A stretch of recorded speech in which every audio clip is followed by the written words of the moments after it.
Good evening, FDL fans, and welcome to Saturday night Rocket League action.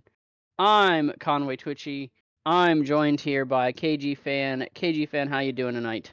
I'm doing wonderful yet again. Another set of Rocket League games I'm very excited for. Yeah, that's right. So the first one we got here is Expert League Owls Coyotes. Owls are currently 5-4. Coyotes 4-5. No major playoff implications here, but both teams trying to stay above or get to 500. Should be some really close action here, and I am excited. So if you're ready, KG, let's jump into it. Oh, I agree. I'm definitely ready for it. I can't wait to see who comes in and who gets to fight first. J-Dog comes in. I see Unsung, and it looks like J-Dog and Unsung are going to meet in the middle on this first game of the night. Very excited as we take this off, starting with a 50 going to the right side. Islay coming up the wall is going to leave it be and try to get it over Unsung, who dunks it into the corner. No follow-up from J-Dog, I believe. Oh no, sorry, Jezix, I apologize. Unsung trying to come up, hitting the corner, trying to push it away from Islay, but J-Dog is there to send it right back in, making Jezix try to play a little awkward ball, but he gets it around J-Dog, sends it into the corner, and 30 seconds in this game, it's just a little bit of back and forth, Conway. Yeah, absolutely. And I do enjoy the fact that there's two members, one on each team with J's in their name. That always makes our job easy. A little bit of midfield action here. That ball going to bounce into the Coyotes and J-Dog with a little bit of maybe a shot on that. Does not hit the target. That one's going to stay in the Coyotes and Jessix looking to push that ball down the field. Unsung is going to get up in the corner. Little bit of an awkward bounce, going to take it off the ceiling and off the roof of the car, but Jessix tries to keep it in. J-Dog going to beat them there and misses that ball in the corner. It looks like Islay is there to clean that one up. Unsung has the ball in the corner. Not a whole lot of boost for Unsung. Jessix is going to work on getting back with a full load of boost. Not able to get to that ball, and that one's going to go wide. Looked like J-Dog tried to take a shot on both the Coyotes there, traveling in pack and playing defensively, and Unsung just going to sneak that one in, and actually that may have been an own goal by the Owls. I think it was Unsung. I think just went too far past it. Islay, a little too early, and I think either early or landed late on the flip, and it ended up sending it in, and that's just unfortunate. You got to leave that go, although Islay's not moving right now. J-Dog is able to save that. Unsung trying to send that in. J-Dog with another save, and it's looking like playing 1v1. I'm not sure quite what's going on, but doesn't matter. J-Dog is trying to continue this game on. Moving right back into goal. Unsung trying to slow it down a little bit. J-Dog with no boost, able to 50 this outside. He's trying to turn again where Jezix is coming back in, and J-Dog with yet another save, and a steel curtain right now in a 1v2 situation. Actually fakes out Unsung, maybe fakes out himself as well. Not sure what's going on here. J-Dog still trying to play that, and under 3 minutes to go, J-Dog pretty much has been by themselves for about a minute as Islay not moving still. Conway. Oh, that's frustrating when your teammate maybe having a little bit of connection issue there. Wow! With the carry and J-Dog able to get across there. J-Dog with the little move, looked like they were working. Oh no, that's going to be an own goal. That's not good. That feels unfortunate, and Unsung gonna get a second one here as, J-Dog just tries to make the save, gets a little bit of a touch. Looked like they were going for a, little bit of a wave dash and just did not work the way they were looking for. Islay is back. Chat says that they may have been, in-game chat says they may have DC'd for a minute. Just unfortunate for the Owls, but looks like everybody's back. J-Dog with a shot, and Unsung, you're going to turn that one around, and I like the aggressiveness here by J-Dog, but unfortunately, one person cannot do it all here in Rocket League, as we all know, especially in twos, because, man, twos is just the biggest combo of offense and defense, and you gotta be mindful of that with your positioning. As Unsung gets the hat trick just under 2 minutes to go here. A good 50, and Coyotes take a demanding lead. Yes, you could argue that it should be 2-0, but something happens, and I think what you've got to do is play it out. Those are the rules. Somebody DCs, and Iceleg not able to get this one as a nasty shot from Jezik goes straight down the middle, and yet again pouring it on just a little bit. I'd have to say under 2 minutes. There's still definitely time to get back in this game, but you know, after a start like that where one of your teammates doesn't move, it can throw you a little bit. But I feel like if you keep going and give yourself a chance to play for that next game, and even the rest of this game, I still think there's plenty of time on the clock there, Conway. Yeah, and it is game 1 too. J-Dog there trying to pinch that one in, just doesn't get it in. Good defensive positioning there by the Coyotes. Yeah, like you said, just it is game 1, and sometimes those little hiccups can make something happen, but you would certainly rather have it happen now than later in you know, a super important game. Whew, my brain locked up there for a second. I understand. I was watching the same thing happen, wondering if something cool was going to happen. Unfortunately, not able to get this goal, putting some shots on, but not able to get anything in the back of the net right now. That ball's a little awkward. Gives Unsung a chance to send it down into the Owls' corner, trying to do something, but it sends opposite side. No damage done for them. Jezik stops that ball, however. Unsung coming up for a play. Demos Islay, but Islay wins the 50. That ball comes off the wall. Jezik is going to hit this one. Tries to get this away. The center goes to J-Dog. Unsung trying to come off the wall and does get a good touch, and it prevents Islay from getting it. Counter-attack by Jezik, and what a play. 5-0. That was smooth by Unsung. Yeah, and that was basically it saved that goal just through that timing off. The Owls were in the air trying to punch that one in and didn't get it in, unfortunately for them. But Jessic's able to take that one down the other way. 35 seconds left. This game going all Coyotes, but the play by the Owls has not necessarily been bad by any means. I will say there was a moment, ooh, that's close, not going to get in. There was a moment probably about 30 seconds ago in game where it looked like Islay was trying to push the ball out to J-Dog, and unfortunately J-Dog just on the opposite side of the field. So maybe some teething issues here, some communication getting worked out for the Owls, but I firmly believe in their ability to come back as the Coyotes take game 1, 5-0. Technically 4-0, right? You know, we can, yeah. No, that was a good game by the Coyotes, though. I think if you're the Owls, the next game is where you feel good or you feel bad. If the Coyotes come out and just take it to them, then you know you're in trouble. But I agree with you. I think the Owls definitely have plenty of gas in that tank. They're going to change it up. Islay's hopefully going to be there for the entire game. Have to give J-Dog credit. Definitely held their own for an extended period of time. So, you know, like if you see that, you know you gotta feel pretty good. But again, like there was basically 2 own goals by the Owls, and that's just how Rocket League happens sometimes.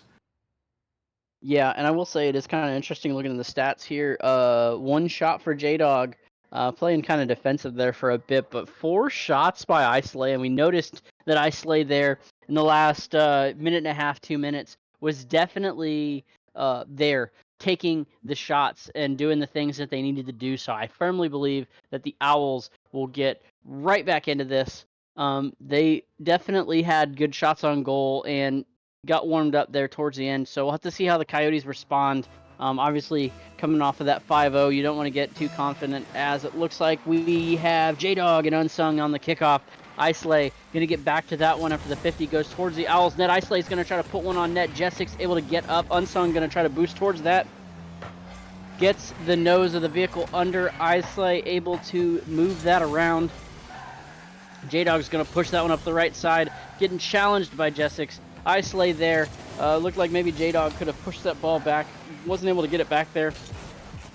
Unsung going to push it towards the Owls net. Not able to get it on target. Maybe a little bit of a back pass play there as it bounces off the back wall, and Unsung able to get the rebound. Neither of the Owls able to get back to to get that one, but it was awfully close there. I didn't see which defender it was, but it was close.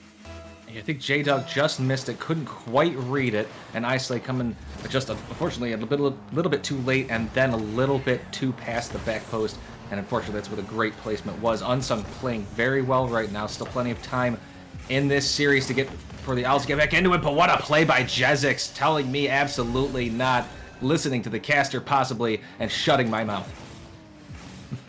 Yeah, Jessix just up pushes that down, and Islay was up pre-jumped, not able to get into position, but an excellent touch there by Jessix, and that was beautiful car control. I am a sucker for car control. I love that, watching them be able to control themselves through the air, probably solely just because as I am in Origin, have not quite mastered the car control, but this one's going to go into the Coyotes' end. Jessix is taking it back, pursued by Islay. This one across the back wall. Jessix tries to get a second touch, not able to get to it. Islay pushed that one out. J-Dog was able to get to that one. That was a little team pass there. Jessix is up. It goes off the ceiling. Unsung tries to get there, able to get there, but that was a dangerous move there because J-Dog had a good shot and a good opportunity. Islay gets beat to that ball by Unsung. Jessix is going to try to push that one around. Unsung was out of position to try to get the rebound, and the Owls are pushing down the field. Unsung taking this one off the back wall, off the corner. Islay passes that one out. A little bit of a 50, but J-Dog not able to get there. Islay's going to pursue and demo Jessix, and that's a good play. We haven't seen any demos in these two matches, in these two games so far. So bringing the physicality out, and we've seen that can make a major difference in a series. Oh, yes, it can. And Unsung trying to come off the wall. A little bit of a miss. Islay turned away. Had an opportunity yet again. They've had the opportunity to get some goals in there. They're not playing too aggressive. Let's see if that bites them later. I think they might have to take some of these chances and be confident, because right now, there's been some open goal opportunities. Some of them just not able to make the play. J-Dog pushing forward a little bit. Islay getting the ball on top of the car, trying to flick it. That goes off cross, and unfortunately, they run into each other. And the Owls right now, I think you're right, a little bit of miscommunication stuff. Still think there's plenty of time on the clock to change it up. And Jessix coming down. What a save by Islay Conway. And then, unfortunately, not able to get the clear out. No, yeah, good play, and they just stopped. In the little bump there, actually, they did stop, but Jessix just bumping in, turning around, and knocking that ball in. That's like the definition of just taking it and forcing your way through there. Jessix gonna get the kickoff there. Islay, maybe another DC. That's unfortunate. Ping looks like it's okay, but yeah, Islay not moving. J-Dog pushing this one down the field, and man, it was right about this time last game, too. Yeah, it really was. J-Dog trying to do everything they can to get this staying out of their goal. It's like pretty much the name of the game. We're on a 1v2. It's really hard to score. Here comes Islay moving again. That is helpful, and thank goodness, because it definitely helps out your teammate. 3-0, a minute 54 in the game. J-Dog sending it forward, going up for it, trying to send it in, and I think a deflection by Unsung Hero might have helped that go in. What a shot. Good job. Nice aggressive play. Yeah, just push it up. Let's see. J-Dog there. No, Unsung didn't even touch it. That was just a good shot by J-Dog. Wow. Unsung just missed that by like a split second, like a tenth of a second or a hundredth of a second. And the Owls get on the board finally 8 minutes into this series, and I like what they're doing. They do have a good opportunity here. Just going to have to be very careful. Unsung playing very aggressively defensively. And that's kind of something that we've noticed is Jessix has been a little bit more forward on things, especially for maybe this game too. The first game, not so much, and Unsung going to pop that one over. And each of the Coyotes has 2 goals now. But yeah, just excellent defensive play is opening up so many opportunities for them. Yes, they're doing a good job of capitalizing on some of the mistakes that are being made by the Owls too, and that's a very important note for when you're really trying to push forward, is taking advantage of them, and especially when you score pretty much there's a lot of goals been scored. Islay is going to cut the lead in half though with a minute 20 to go. Still plenty of time on the clock, and that's exactly what you need. Great pass by J-Dog. A little bit of a mystery by Jezix, but Unsung coming back, so it was a pretty much 2v1. Yeah, I didn't. I wasn't quite paying attention, unfortunately, to the demo play that happened before there, but certainly have to be a demo play there for your teammate to spawn back in under the ball, which, as we all know for Rocket League, is Oh. kind of the way that it goes. And just like that, Jessix, that was a very close angle shot. I was not sure that was going to go in. It just kind of sneaks around J-Dog, bullying it through there. Those little deflection plays are oh, those can be so heartbreaking, but still enough time for them to come back. I mean, 4-2, gonna have to make something happen quick, but we've definitely seen the Owls respond here, as that was a beautiful shot, and we just have an eruption of scoring as Islay pushes that one forward, gets it over towards Jessix, and then just bounces it right over their head, dunking it in, and like I said, that they're basically back into it. 107, still plenty of time to score 2 goals as quickly as we've seen it happen. Unsung, gonna take a shot. J-Dog moves across the field and makes a save, gets their savior at the same time. Islay gets demoed in the air by Unsung. Jessix and J-Dog back one-on-one. J-Dog up in the air trying to fight for that ball. In the net, unfortunately. Islay put that one on, but not able to get it in. Unsung is in the corner. Going to try to take a tight angle shot. Does not go in. That one bounces off Jessix's roof. That ball gets bumped down the field by Islay, and Islay is going to get a hat trick here. And they bring this within 1 with 34 seconds left, and this is heating up, KG.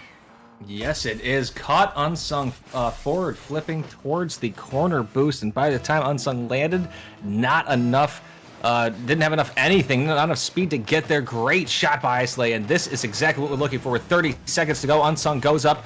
Islay trying to maybe do something with it, moving up forward, hitting it high, so Jessix has to make me waste some boost. Not a quite of a pass towards the middle, and that's going to be a miss by J-Dog, and a good hit by Jessix, and that is unfortunate right there. Not able to get a touch, and Jessix is able to send it for the counter. Yeah, it was so close to. J-Dog was up in the air and just missed it by nothing. We've all been there. Those are heartbreakers. 17 seconds left. 2-goal lead for the Coyotes, but the Owls are definitely coming on strong. They got some momentum going. And this could, make a difference in the game. 3 is that one's going to bounce on net. Not able to get it in there. Oh, if that goes in, you get a chance for a kickoff goal, and we could have had a tie game. Unfortunately, that one deflects off the goal or the crossbar. Coyotes take game 2, and those Owls, they looked good. It looks like J-Dog is going to take a timeout here for the Owls, so we will get that going. But, man, 12 shots for the Owls, 9 shots for the Coyotes, 4 goals and 4 saves for Jessix, 1 save, 3 goals for Islay, and 3 saves and 1 goal for J-Dog. Basically the opposite of each other. And, yeah, it got really close there right at the end. Yes, it did. They picked up the pace. They were able to take advantage of the Coyotes' mistakes that time.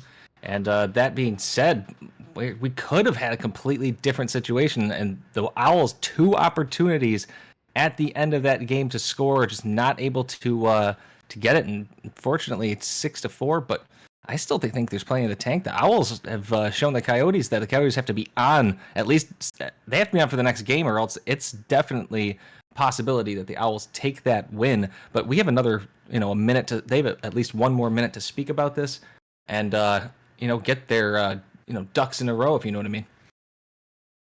Yeah, I understand completely. And I just want to say this. I looked at the stats after the end of that game.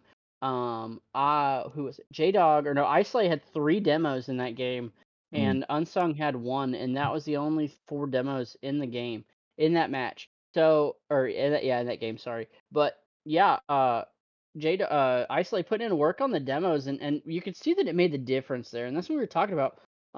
That pressure, that presence, that physicality can definitely make a difference in the game, and it can turn it around. So that's kind of what you got to look at, right? Don't give them any easy shots, don't give them any easy opportunities.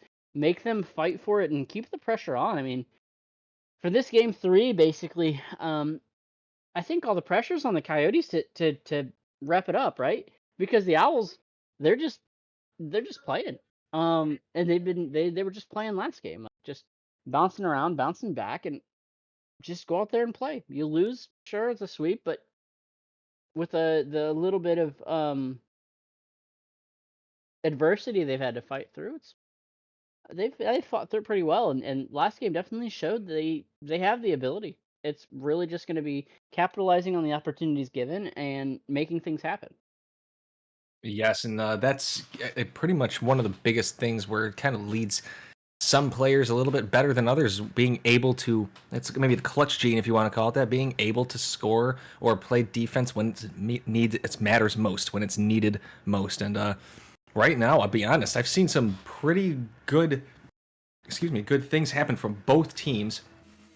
Right now, the Owls are getting bested by the Coyotes, but again, you can't help but think it's very possible. It was Unsung with a speed flip kickoff, a miss by J-Dog, and we have a 1-0 lead to start it off. It's kind of to make me put my foot in my mouth. Now, these players, they love to do that. They love to give those opportunities for us to put our feet in our mouth as commentators. A good speed flip there by Unsung puts it in around the Owls, and let's see how they answer, because I mean, that first kickoff goal doesn't really set the tone, but you got to do something. Both of the Owls in the same corner. That's not good for the communication setup there, but Islay makes the move, able to get a demo, and just continuing on the pace that we saw before. Islay puts that one up in the top corner. J-Dog is there to support that one, trying to push up, not able to get the touch they were looking for, but that's going to draw Jessix out, who misses and is back in the air. J-Dog going to get to that ball. It's going to fly into the net, and J-Dog is going to answer for the Owls. 38 seconds in, or sorry, 38 seconds in. I can't count today. That one's going to pop over. That Jessix getting out of position there has worked out in their favor, because Jessix went up for that ball and ended up down the field. And you and I both know, once you get in the air and you start soaring, there's only so much you can do if you don't want to waste the boost to get back down to the ground. What a save by Jessix, and you're 100% right. That last series, I felt like the players were a little sloppy on their offensive rotations, but it didn't matter because they ended up scoring.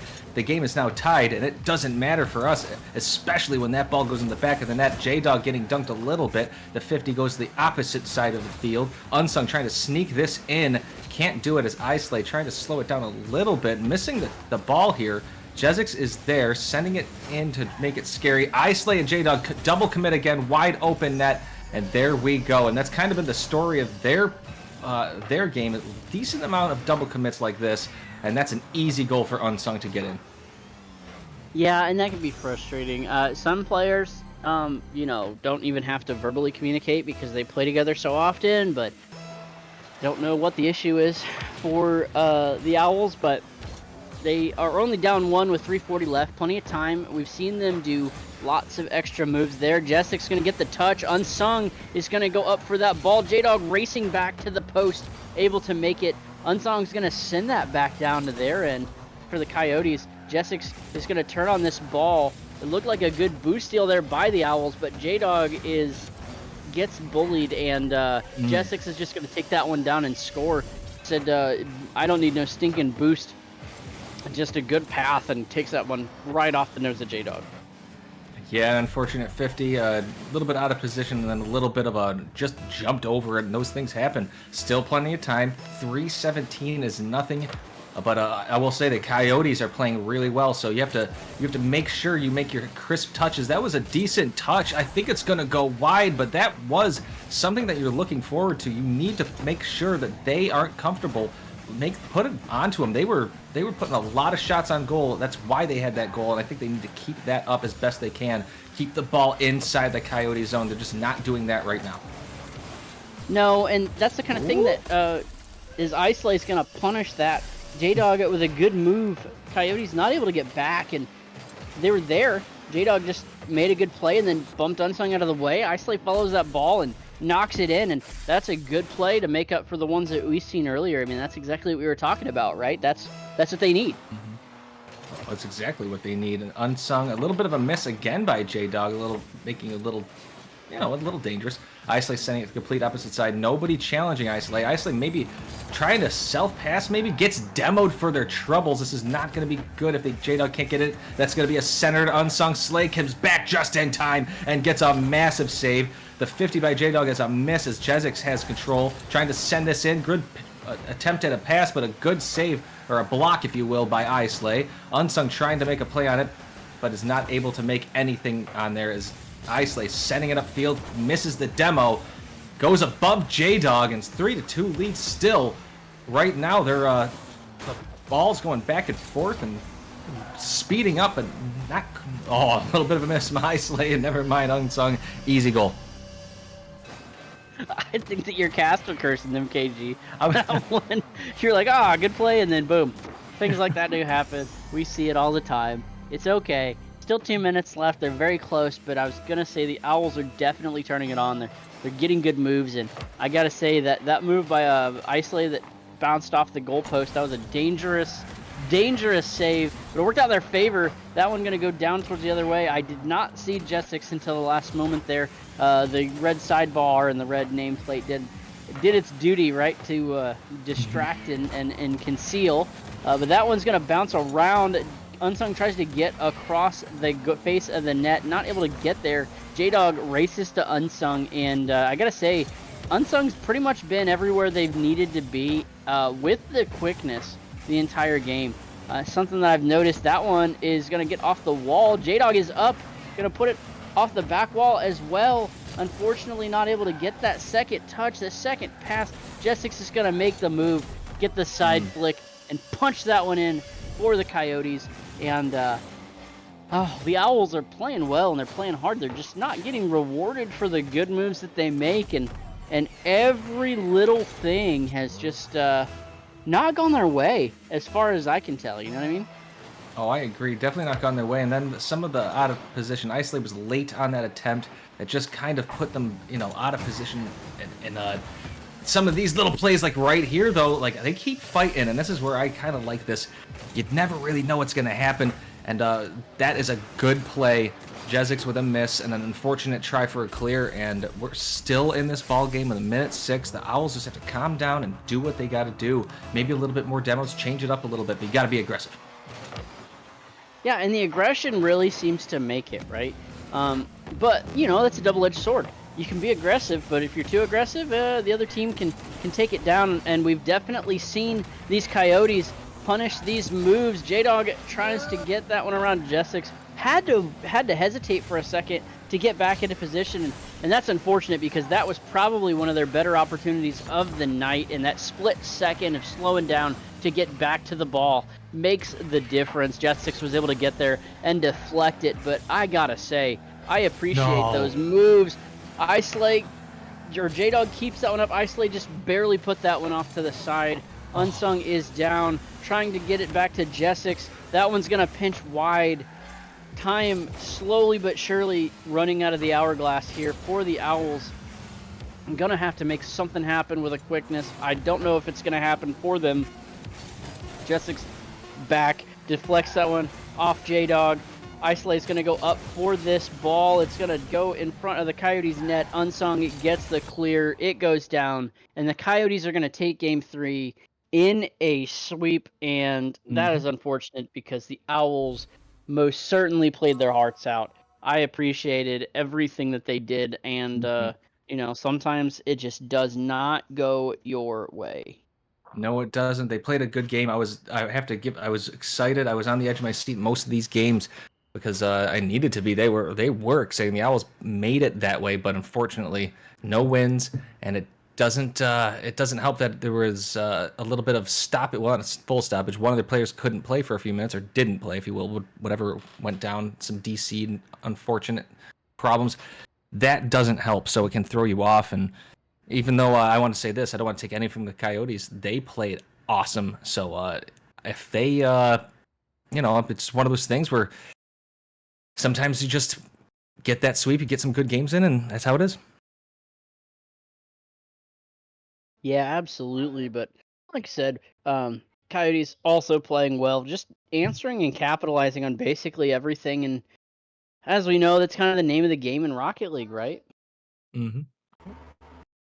But we get to we get the Coyotes in here. We've got Jessix. We've got Unsung Hero. Welcome to the interview booth, guys. Congratulations on those well played matches. Thank you. Thank you. We were enjoying watching everything happen. We know that there was some unfortunate DCs in those games, but when they were on and making moves, how are you able to kind of deflect them away? Were you noticing a pattern? Like we noticed you guys were on basically every move. Like what was the key there, you think? Go ahead, Jessica. I mean,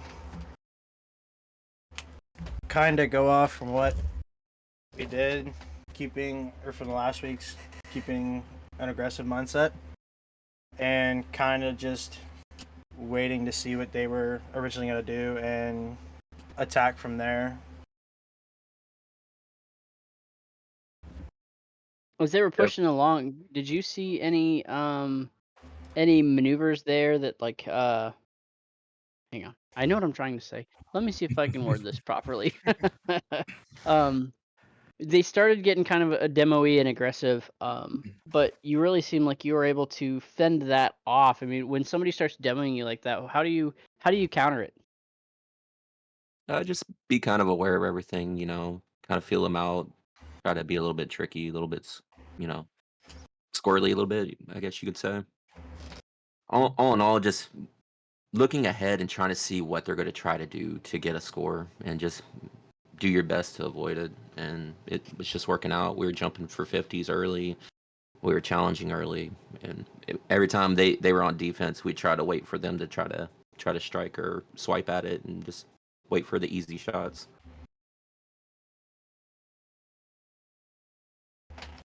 Well, that makes sense. That was a good one. KG fan, do you have any questions here for these Coyotes?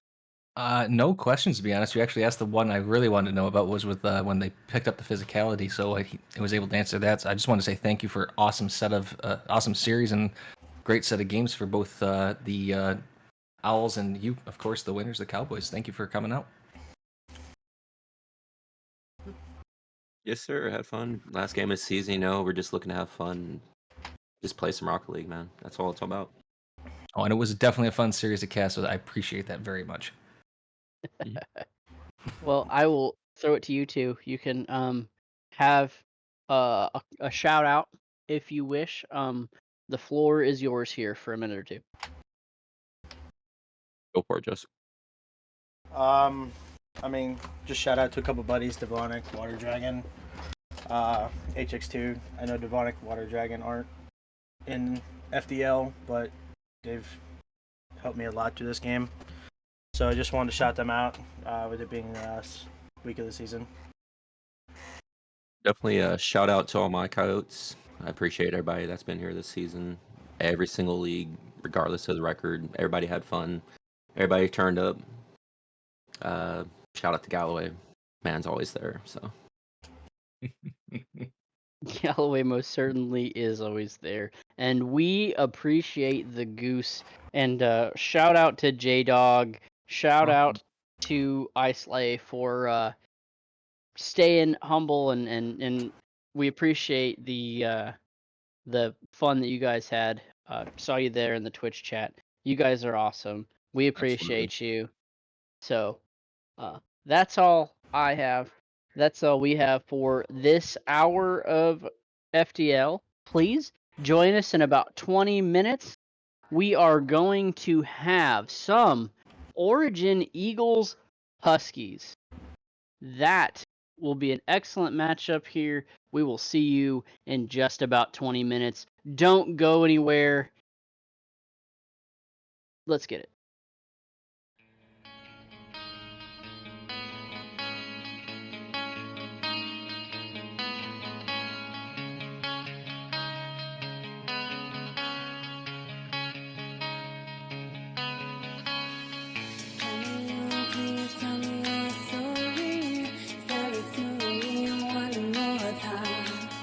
I just want you to keep talking so I can make up my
we can try this again. If you're in, I'm in, darling. I finally see what I need to be free. Far from what I was led to, but no holding back, I've made up my mind. Seeing what's next, I'm not sure what I'll find. Holding the key firmly in my hands. I'm looking forward, I know where I stand. And this is it, I've nothing to lose. Now is the right time, I'm making my move. I wanna hide now. You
power, infinite power, infinite power, power, power, power, infinite power, infinite power, infinite power, power, power, power, infinite power.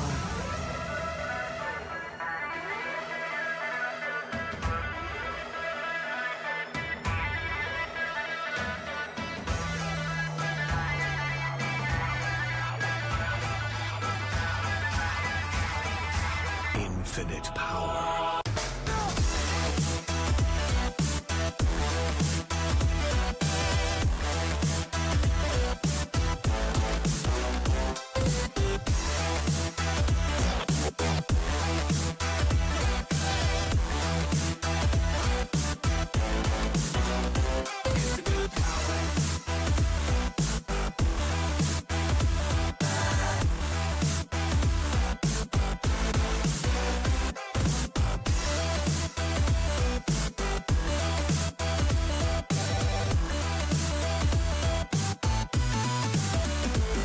Infinite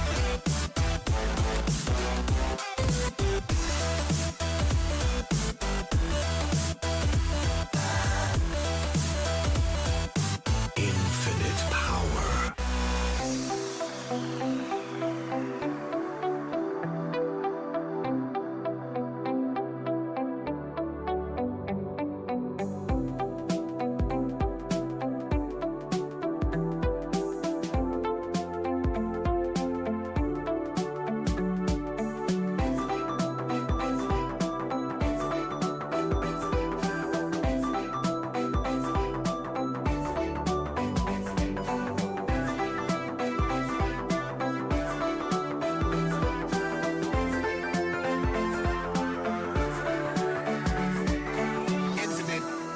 Infinite power, infinite power, infinite power, power, power, power, power.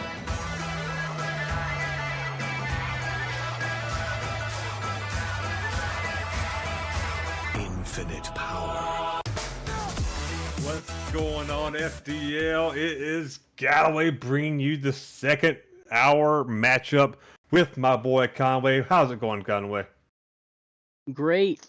Got to watch a really good matchup the first hour between the Coyotes and the Owls, and I'm interested to see here between this Eagles Huskies match. I believe this is Origin League, yeah, so it should be a good match. I'm excited. This should be a very good match, I think. Both of these teams are 7-2 in their season, so neither one of them is fighting for a playoff spot. It's just bragging rights. Earlier in the season, we had the Huskies B team play the A team from the Eagles, and the Huskies won in a Game 5 situation. So it'd be extremely interesting to see how this one goes. I say, Conway, that we get these guys in there and see how it goes. Absolutely. Get this going. Got Mia and the Potato for the Eagles waiting on the Huskies to come in. They are, there we go. We got Tubby Boy and Matt Knight. And let's see who takes these kickoffs, because it looks like everybody's kind of side by side here on here. Indeed, got Tubby going up against Mia on the kickoff. Potato's going to catch that ball, try to dribble it around. Gets that around Tubby, but Matt Knight getting a good save to stall the play down. Tubby's going to take the first leg against Blade. Tries to sneak it behind, couldn't do so. And a good back and forth so far. Tubby getting a good shot off, bump on Potato, but Mia getting that save needed. Matt's going to try to play it off the wall, but it doesn't roll up like he's hoping for. So now he just got Potato rushing, almost getting the dunk on Tubby there, but Tubby doing a good job on defense, and some good looks back and forth so far on both teams. Conway, nothing's really cracked yet, but oh, there we go. Right as I was fixing to try to throw it off, saying nothing's cracked, there goes the first shot by Potato, a high floater. Matt Knight unable to quite read it in the straight up, and it's one of those that you just hate to see. Just a drop or a raindrop that falls in. and the Eagles crack the goose egg first. Never. That was a little bit of a everybody was in the middle there, just stuck. Ball was stopped for a second. Eagles playing aggressively. Mia bringing that one into the corner, going to keep trying to push that around. There it goes. Tubby's going to try to clear it out for the Huskies. Tubby tries to take a shot on net, not able to get there, just not enough mustard on it. As it rolls short, DePotato bounces it towards the Huskies, and Tubby turning on it, going to push it. Ooh, that's a dangerous touch. And DePotato just barely bumps that one into the post. Everybody's favorite defender, the goalpost. Indeed, and now they got to open the opportunity if Tubby can just get to it in time, which he does. Able to slide it in there, just tied up just in the nick of time before I believe Potato was getting back, trying to get that demo off, and just a little too late getting there for it. A good hustle by the Huskies to tie this back up. With a minute 25 in, and so far, neither one of these teams are looking bad. They're both still finding their rhythm, but they're getting some good shots, some good looks, good plays, good bumps. I mean, this is really shaping up to be an exciting matchup as Matt Knight tries to take it in Conway. If Blake can't read it, it's going to give Tubby a shot on goal. Ooh! Yeah, that's right. That one's going to bounce out. Matt Knight finishing that one off. Tubby with a little bit of a wall pass, does not get that one. Yeah, just barely short, little bit of a bounce off each other there for the Eagles. Unfortunate because Matt Knight with the follow-up, and what a beauty. They're just going to keep going. Huskies taking the lead by 1, 3:15 left. Ball going to fly over towards the Huskies, and Mia in the air for the Eagles. Pushes that one down, but the Huskies not phased. Continuing to do everything they need to do, and Tubby with the nose just bops that one in, and the Huskies are pulling that sled along and really giving the Eagles something to fight with. Indeed they are, and like I said, Tubby getting that nose on there, just slipping that around Potato, who almost Neo from the Matrix dodged it. And it's so close. Both players for the Eagles going up for it. Neither one of them get a hold of it in time. But Eagles still not looking bad. Potato's getting bumped out, well, getting demoed. Gonna leave it open the opportunity very briefly, but Matt's unable to quite get the angle he wants, but he gets a good pass. Tubby's up to put it behind Potato. Couldn't quite do it. Potato put it off to the side, and I think Matt Knight forgot which team he was playing for. He saw Eagles on the field. So I think he thought for a moment, well, nobody's own goal yet. Let me help him out. Yep, pulled in Eagles before the Eagles got to, and that one's going to roll right in to put the Eagles back in. And yeah, just looked like maybe it was a good opportunity to kind of stop that ball, maybe going for a back pass, and unfortunately just goes towards the net, you know? The Eagles green, I think, is just what attracts the ball to own goal. That's got to be it. You know, it might just be. It's hard to tell for sure. It's a conundrum. As old as the ages, nobody's able to tell. A great pass by Tubby, but Matt Knight wasn't quite ready. Tubby's trying to get the demo, can't get it, but it does allow Matt Knight to get a touch on it. And both. I like what Matt Knight was trying to do in that defense, the last play. It's just, unfortunately, he rushed it when he didn't have to. However, Tubby, unable to quite get control of it in the nick of time, is unable to just dribble it in. However, the Huskies still looking good on offense, and this play can clear it out, which they do. Try to get it around Tubby, just so Angus the boost gets to pass upwards.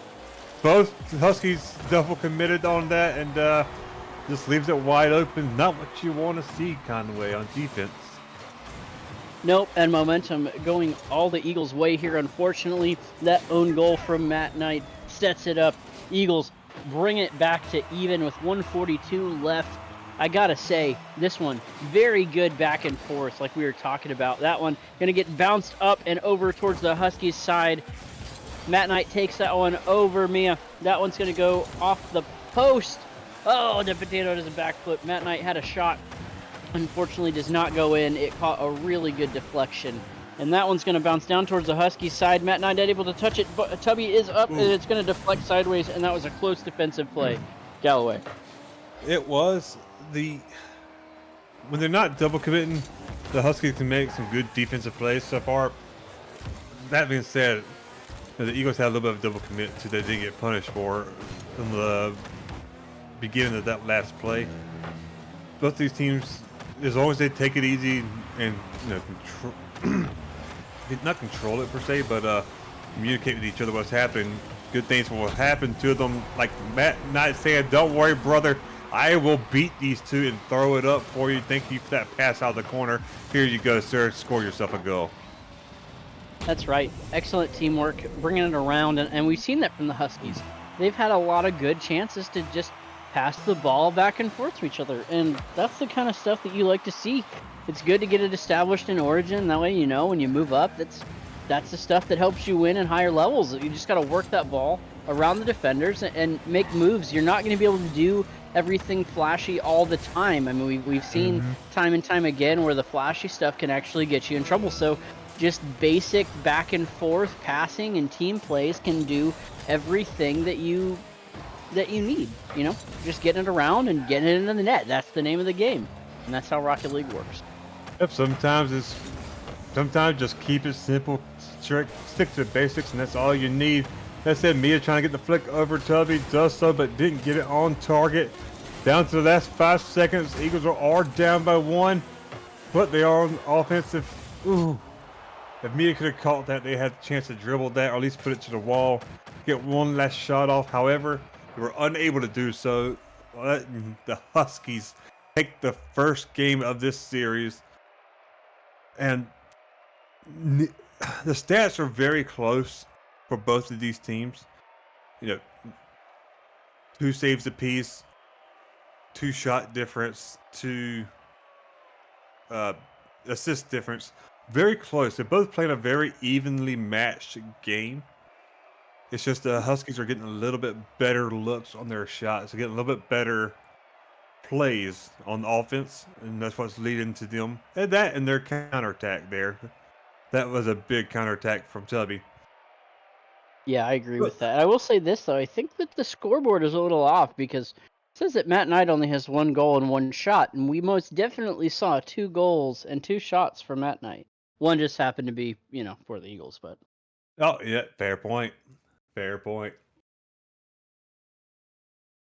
Well, no. Altogether, though, like you said, everything was close. 1 shot for Mia and 1 goal, and 1 shot for Matt and 1 goal. I mean, that is like the epitome of helping out. Everything else was just the other teammate, and we'll have to see how this goes on game 1. Looks like it's going to be Mia and Matt Knight on the kickoff. I'm going to bring it to the middle. Here we go. Going to go into the Huskies' end. Both of the Eagles are there. That one's going to go off the ceiling in a very dangerous position. Unfortunately, the Potato was not able to get that one up and around. I thought that maybe Blade was going to turn on. It did not. Tubby Boy gets the clear and turns it into a goal right off the rip. Look at that. Long clear right towards the net. And if you are the Huskies, that's a good way to start. It certainly is. Another good counterattack goal. Just tapping that or banging that right over the back man. This kind of... I don't want to say aggressive, but it's not technically aggressive. I guess you could call it a little bit, with it being a counterattack. But this kind of play, this kind of speed, I'm really loving what I'm seeing from the Huskies all in all. The Eagles are not looking bad at all either. I mean, this really can be another Game 5 series just from how these two teams are playing at the moment. That said, Tubby's going to try to extend the lead, gets it down the field. Mia putting that up over in the middle of the field. Matt Knight unable to quite get up for it. And Eagles kind of got away after Mia centered it. Kind of got a little bit away with not robbery per se, but just a little bit of a misdemeanor, we'll say. But Huskies still trying to put the rush. Matt Knight getting a good bump. A good stall by Tubby. But Potato with good rotations kind of way. Getting back, being patient on defense, and it's what you love to see. Yeah, that's right. That one goes back towards the Huskies end. Maybe a little bit of back pass action, which works out in their favor. I thought maybe the Eagles were going to get it behind them, but Tubby was able to turn on it, which is good. That one's going to go down back towards the other net, and the Potato's going to be attributed to the goal, but I do believe that was another Eagles. Matt Knight. No, that was Tubby. Oh, man. Yep. That was not in, I do not believe, until Tubby touched it. It's such a close angle that you kind of have to go for that because it looks like it could just very easily bounce in. Although I do think that was out until he touched it. So very unfortunate. However, Hoodie, the Huskies are not slowing down, not letting it deter them in the slightest. They're still trying to push it up. And it's some really good pressure and good mental fortitude from the two Eagles, just still pressing the offense every opportunity they can. Yeah, I agree with that. And I got to say, I think with those things that are happening there, it's got to be a situation where, Huskies are dogs and they see a ball and they chase it. So they go, they get the ball, and, if it goes in on their net, well, it doesn't matter. That's a very fair point. I want to give an honorable mention to the director, camera, and spectator for just staring at the wall for a good 5 to 7 seconds. Gotta love Rocket League sometimes. A good demo by Tubby leaves it with Matt not having an opportunity, but Blade able to get it around him and stay calm. Avoided a goal. But Potato now going for an awkward save. Tubby unable to quite read it. But here comes Matt Knight with second touch. Blade cutting it off. A very dangerous situation for the Eagles, but a good job being patient on defense. And now that I like the vision that Tubby had, but unfortunately didn't quite work out how he wanted there. They're still going to be on offense. Matt Knight slowing it down. Tubby had an opportunity to throw that on net, couldn't quite get it, but he still gets it underneath the defender, Conway. I believe that was Blade that he was able to sneak it under. It was such an awkward shot. Oh, Blade hit the goal post. As many times the corner of that post Conway has thrown off a defender. Man, that was very close, and gets it in. The Huskies just look really good. They've been able to capitalize on everything. Eagles are definitely playing close, but it's been maybe that 1 or 2% of plays that have just worked out better in the Huskies' favor. That one's going to be a long ball by Mia. He's going to go back towards the corner, back towards the Eagles' end, and they're just playing that one back off, but a little bit of a misplay there by Mia off the wall. Tubby had a shot, but did not push it into the net. This one going to be a little bit of an opportunity, but the Potato cannot keep up with it. And that one bounces off the wall. And yeah, that one's just close. Ooh, the Potato bouncing Matt Knight into that ball. That one's going to drop down. There's two Huskies. They have an opportunity. Matt Knight goes for boost, but isn't going to matter. The Eagles not able to put that one on net, and that was a very, very dangerous situation. And like I was just saying, it just feels like that's that 1% of opportunities that just hasn't gone the way of the Eagles. That ball gonna center. Mia's got a shot, and a good move there by Potato to block off the defender from cutting across the bottom of that goalpost.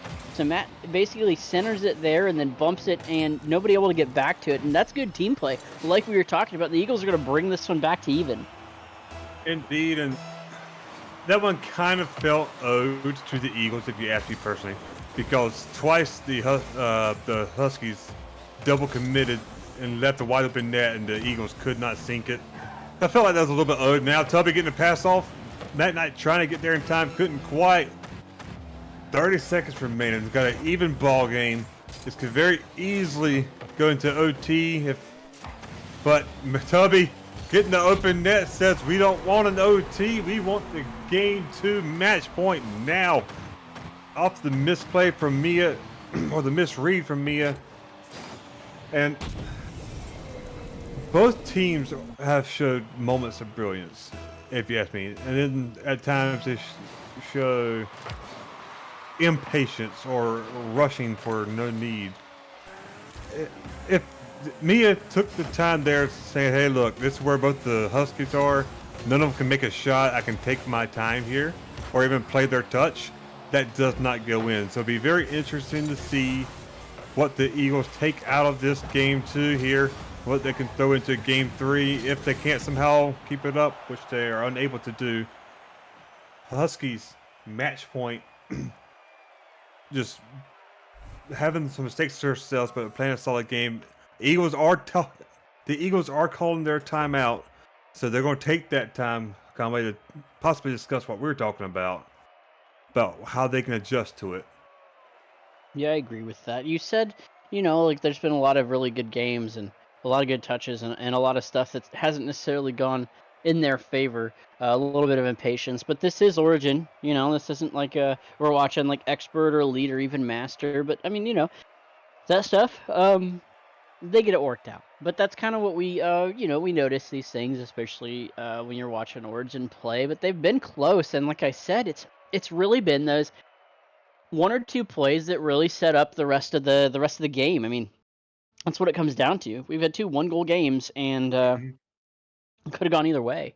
The Eagles had a really good chance to tie it up right there at the end, and just couldn't put it away. And so, Yep. we'll have to see what they can do. Like you said, they're gonna take that time out, work on whatever they need to work out, and we'll see what happens. I mean, we there's a timeout. The Huskies Yeah, have because understood that, but that's okay. That's all right. They will get to. Yep, there we go. there we go. Good now. I was Oh, I had me a little bit worried there. left the But net completely. yeah, this A little bit of Origin communication, the miscommunication, but best that's league. okay. Yeah, if the Eagles, because like I said, there was 2 opportunities where they had wide open nets off a double commit from the Huskies. If they take their time that game 2, they do not lose that game 2. But not doing so allowed the Huskies to kind of get away with their mistakes more and more. And one thing I've noticed, I don't know if you have or not, but if Tubby runs out of boost or gets low boost, but Matt Knight has the boost, and if Tubby was first man, Matt Knight second man on defense, that's where we've seen most of the double commits. And I feel like if they clean that up, that's going to make this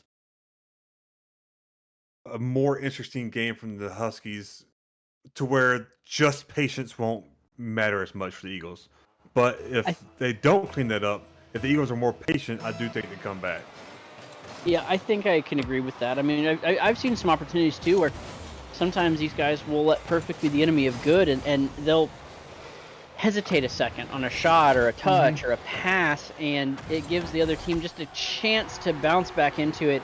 And Yep. Tubby Boy with the goal, with the scarab, busting it My out hero. for game 3, and that is a bold statement.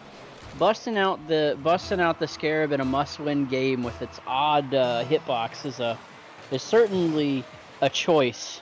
But they don't really have anything to worry about. They got nothing to lose. To be fair, it's not a must-win game for the Huskies. So if you were just playing it just to have fun or whatnot, nothing wrong with that at all. I mean, the Scarab is probably one of the best cards in the game, if you ask me personally. So it's not only is it a power statement, but it's also just a style statement saying, hey, you know what? I'm not worried bringing out the best card. You don't have a chance now. Matt Knight almost had a good shot, just couldn't quite sink it. Eagles got a little bit away with it. Mia now beating them on offense, but doesn't have the boost to get there. Tubby low boost was able just to get that momentum. And good offense, good defenses so far. Good demos. I think it's one of the things we haven't seen a lot of from this Eagles team is the aggression we know that they really love to do. That said, Potato with a great challenge great 50, and then allow himself to get a great shot off of that, reading it perfectly, getting it over Matt Knight. Just a great play, all in all, from the Potato plays. Yeah, that's right. And that's kind of exactly what we've really needed them to do on their great side. pass. But I was going to say, we've been kind of talking about boost here and there. Have you noticed any boost stealing? I mean, it sounds like that's kind of what's been going on, at least on the side of the Huskies. But the Eagles maybe getting out of position for those particular things. I mean, we've seen that kind of stuff affect teams, certainly. If you go for the boost steal, you put you out of position to touch the ball, and I mean, sometimes if you just get a good enough shot, you don't need boost to put it on. Very true. Sometimes it's all about just placement, not speed or how much boost you can put into it. That said, Tubby trying to get that dribble around, can't get it around Blade. Ball slowly rolling to that back wall. Matt Knight's going to take the slow approach. Potato's going to take the slow approach. And that goes to show about what we were talking about earlier, Conway, about the patience. Potato not rushing it there in the corner, waiting to see what Matt Knight does with it. Waits for the opportune moment to challenge that, get that 50 out of that corner, or not even a 50, but the cherry pick out of that corner in this case. Threw it right on net where Tubby wasn't quite ready for it because he thought Matt Knight had already gotten it around the corner. And it's just great patience, great play. That's what you want to see from this Eagles team, especially who are down 2 in the series now. Yeah, I mean, patience is one of my 5 P's of Rocket League. So Yeah, that's true. it is interesting to see Tubby gonna put that one off or on the net, and Oh, my no! goodness, That's a double Matt Eagles! Matt It's a- Knight with the ping pong goal. Oh my lord. That is some that's some pinball eagling right there. That's a clip right there if I've ever seen one for the Eagles server. And like that, it's a 2-2 game. Matt Knight trying to take it from his corner. Potato throwing it to the other side to get control of this, trying to take it past Tubby. Tubby who's being patient on that defense. No, now getting bullied for it by Potato. And now it's an open backfield, but unable to get the touch quite needed was the Eagles. Tubby, ooh, great demo by... Now this is the Eagles team that we're familiar with, Conway. It's a great demo by Blade, who not only goes for the boost steal, but then sees, oh hey, one defender back, you're mine, chump. And just gets the demo, leaving it a wide open net for Potato. Wide open, I said Nate, I think. Wide open net for Potato. And this is the Eagles team that we know and love. And that's the power of a demo, right? Especially if you get the defender back. I mean, that's kind of what we notice in certain situations where if they've been making a lot of saves, you get back there, you demo that defender, and it takes them out of the play for a bit. The other player has to move to compensate. And you can put them off of their game, but both the Eagles jumping up, not able to get a touch, and then they do good physical play. Potato gonna clear that one into the corner, arguably one of the safer places for that ball to be, but Blade puts that ball up, and Tubby just counters with a good counter punch to pop it right over and gets it in the net. And we go right back to a tie game. The Eagles fighting hard, the Huskies not letting them pull away, but this has definitely been a more complete game after that timeout, Galloway. Absolutely, the Eagles are really showing up. They know what they need to do to win, and they're doing it. It's just this Huskies team is not making it easy. That said, we're seeing the Eagles go for a lot more boost stealing, going for a lot more aggression, which we love. Speaking like right now, Potato going for the bumps, trying to get them. Gets the tap over Tubby, and this is the power of this Eagles origin team, man. They go in there, they disrupt the defense, and the ball just comes down from a good pass. They're already in position for going for those bumps. They're not just bumping and then just instantly looking to get out for the next boost pad. They're bumping and paying attention to where that ball is going, what's happening with it, so they can stay in or get out when they need to. This is the Eagles moment, and if they keep this up, man, it will be a potential reverse sweep situation. Yep, absolutely. But they definitely had that opportunity right there and on that goal line, and I was a little worried that maybe Potato wasn't going to get the flip they were looking for to put that one in the net. And because it was so close, good little dribble move there. But Matt Knight going to demo Potato. This one going to roll back to the Eagles' net, and Potato had to turn on that really quickly. I thought that was going to be a dangerous play because we both know if you're boosting toward that ball, you bounce off each other. That ball will just kind of momentum is ball will bounce around whoever momentum is on their side. Tubby's going to go to center that ball, leaves it just a little far. That Knight takes it off the goalpost. That one's going to push down. Blade is going to send that down on the Huskies end. 5 seconds left, and there's not too many opportunities. Eagles trying to do something. Huskies push it back down, and Eagles are going to catch that one, and they are going to take game 3 that timeout working really beneficial to take this one to a game 4. Definitely a much closer game, but once again, a 1-goal game, Galloway. Stat line, 7 for the shots for the Eagles, 9 shots for the Huskies, and Potato had all 4 goals for the Eagles. Mia definitely playing a very good second, man, to bounce that one off and do everything they need to do. And, man, that one's just so close. The Huskies certainly had an opportunity to bring that one close. Indeed, man. Huskies kind of got a little bit unlucky. They couldn't sink it. They had a few opportunities where they could have tied this up. That said, the Eagles definitely start playing their game more. Mia being a great support, getting those 2 assists, getting in there to disrupt the defense, which Potato was doing at times too. It's just, this is the Eagles team we were wanting to see, that we know that they can be. Huskies still putting up a strong fight, getting more shots out of it, but it's harder to win when your defense is being disrupted. Yeah, the bumps, the demos, the boost steals, all of that makes a difference in a game. Players jumping right in, Eagles not wasting any time, Huskies matching them on the line. That's exactly what you want to see. Keep the momentum and the heat going, because you don't want to let that fire die. That one is going to be up. Had an opportunity for the Potato, but once again, like you said, just a little impatient. Got there a little too fast, and a little misread on the ball, but what a shot by Blade. Right off the nose of the Huskies defender, and that one just rocketed in without touching the ground. What a pinch! 89 miles per hour. First of all, great shot by Blade. And second of all, great assist by Tubby in the air. Dear Lord. This is the first time the Eagles have scored first, I believe, in this entire series. So maybe that's a good sign to come for them.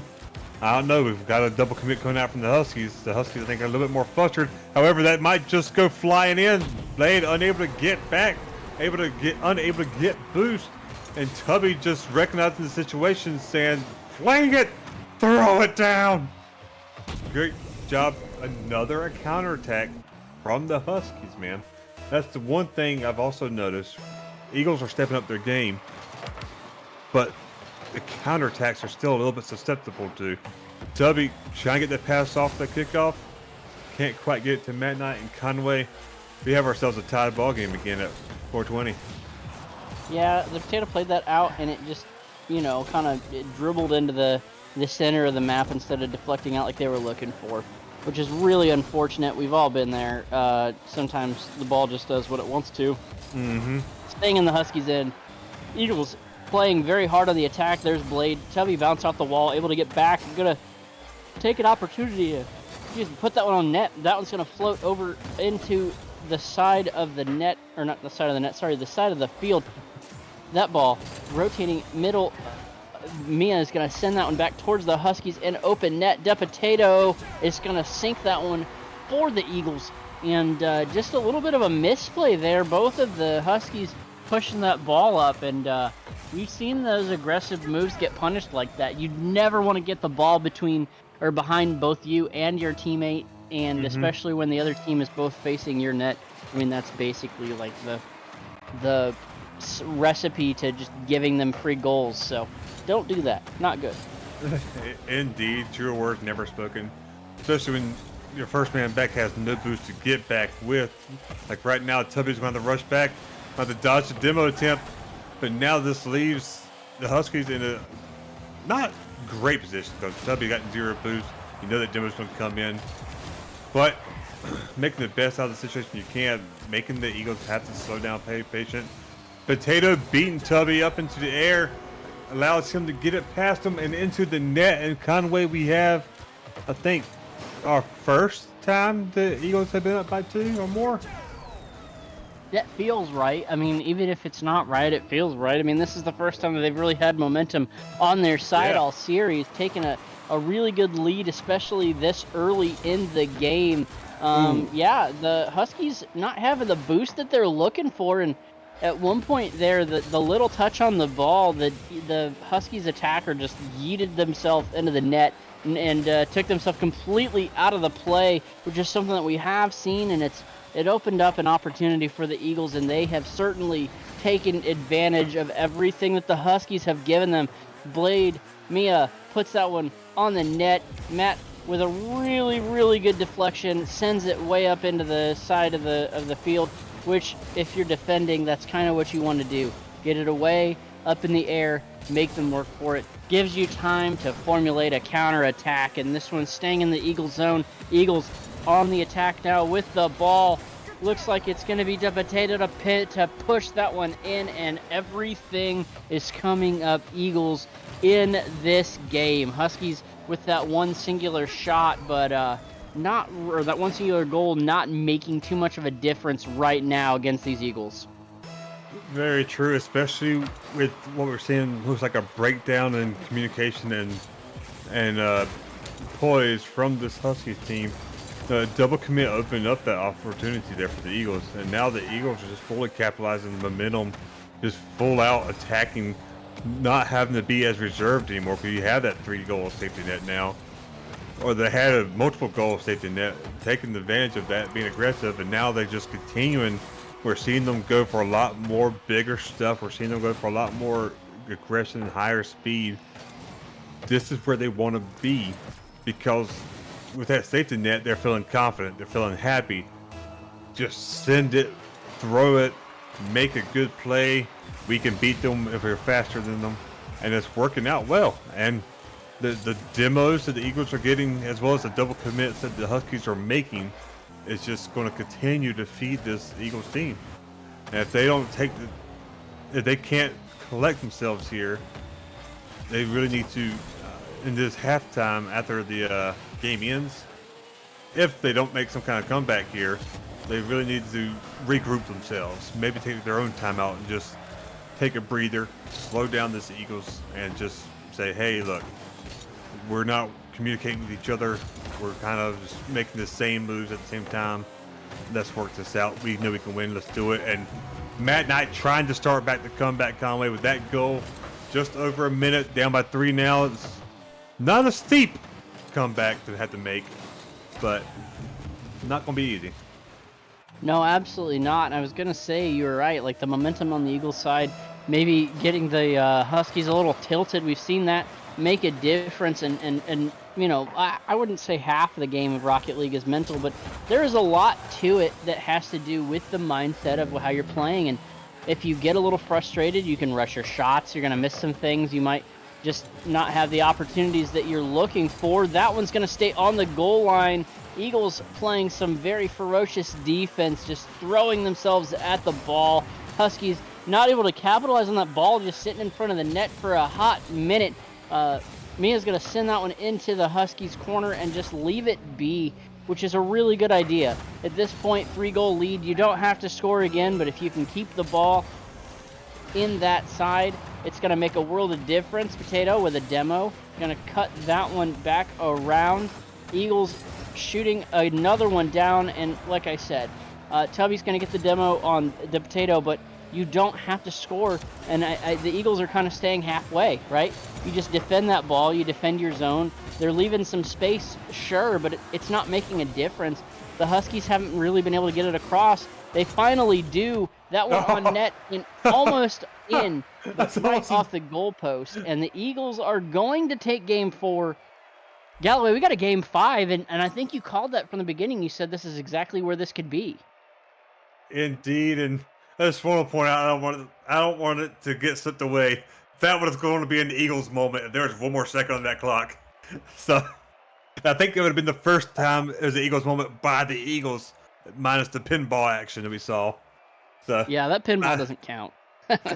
I mean, there was 2 Eagles moments made by the Huskies. That's why both teammates from the Eagles got into that pinball Eagles moment, just to make up for, you know. That said, Absolutely. you're right. This is what I was saying. If the Eagles can get themselves collected, be patient, and make the plays they need to build up momentum, they'll take it to game 5, which is where we're currently at. The Huskies are not calling the timeout, so they're feeling confident that they can still come back. And no, God bless them, having that confidence in themselves. That's what you need. They need to build off, or take that confidence, build off of it, put it into action, communicate with each other. Because we saw what happened that game. There was just a breakdown of what they were doing with each other. They lost their sync. And they're not winning the aggression game right as of right now. So if they're not going to win that aggression game, you have to win the spacing of the map. You have to win mobility on the map. And just, if they can do that, man, this will make it into a much more interesting game 5. Yeah, I agree with that wholeheartedly. That's what we were talking about before. As everybody playing this one around, it's going to stay in the Huskies' end. The Eagles definitely keeping that ball in, playing a lot of, the positioning game. You're not necessarily going charging everything at the net, but just keeping it in that zone over there to wait for the opportunity, biding their time. Good clear by Mia off the wall. That one's going to bounce out the back of Tubby. Mia is going to push that one down and around. Is the defender able to get there? They aren't, but Mia not able to sink that one, and it could offer up an opportunity here for the Huskies. Tubby's going to push down. Potato has to come around and make a defensive play, and this one in the air on the Eagles' end. Potato coming up to clear it, and oh my goodness, that was an impressive chain of events there, Galloway. It was, and so was that save. Tubby not having much boost at all, needed the Potato, able to get back in position in time, just in time to get that save. However, it's a great pass from Blade that's going to find Potato in the air. Potato throwing that through the net just over Tubby. That's going to be your first goal. Much later in the game than all 4 previous games have been so far.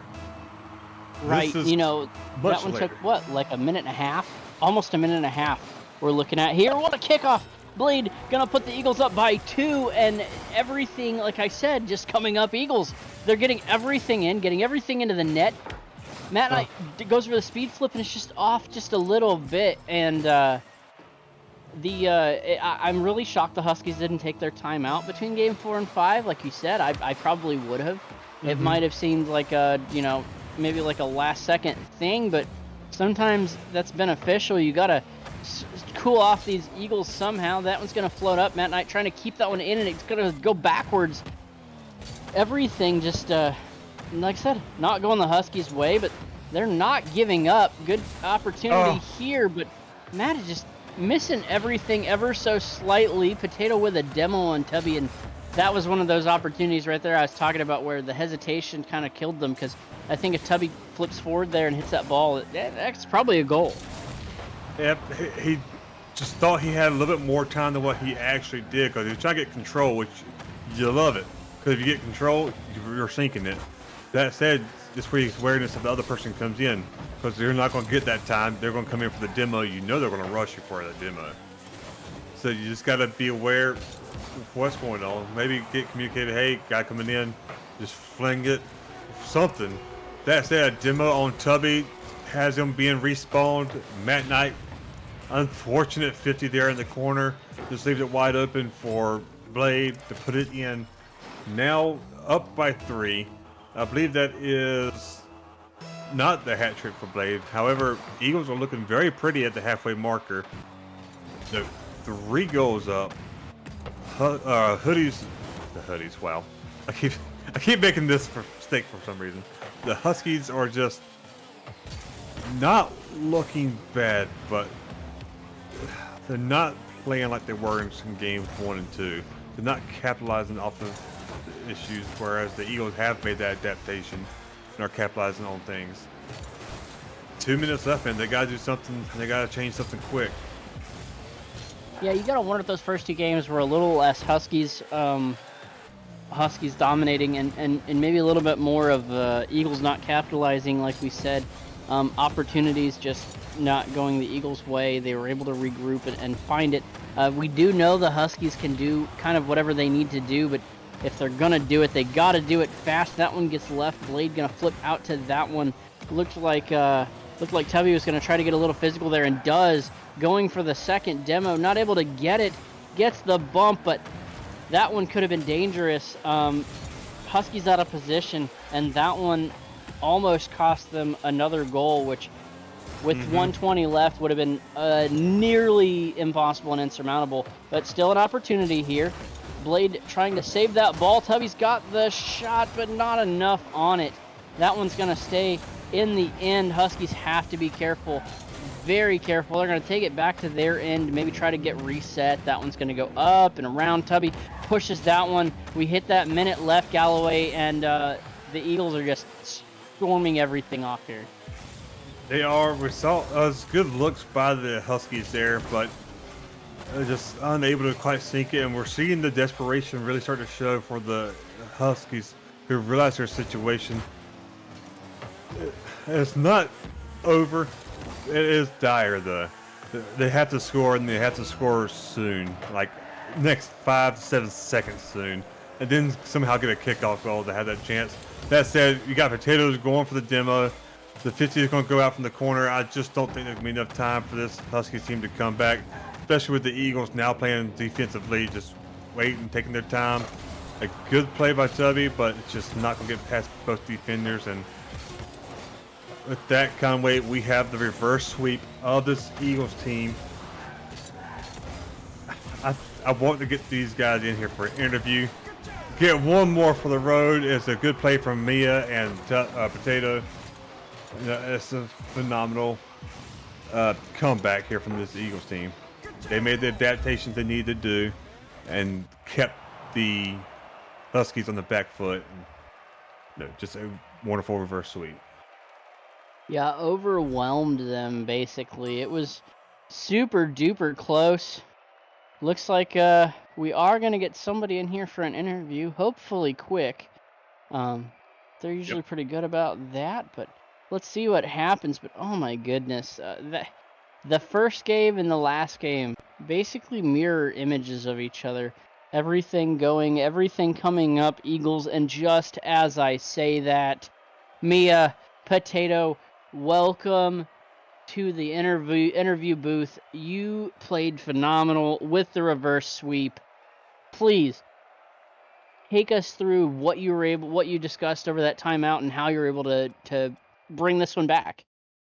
We had a lot of discussions. I think that was an important timeout in game one. Mm-hmm. They were kind of boomy throughout the series, but towards the end, Tubby especially started playing the ball a lot closer. But we tried playing a bit passive and giving them space and giving them those booms. We ended up with a lot of awkward balls on the backboard that just then ended up getting pinned under our net. And in the second game, we tried to be a lot more aggressive and get up in their face, but that ended up with a lot of balls going over our head. So the timeout really was spent.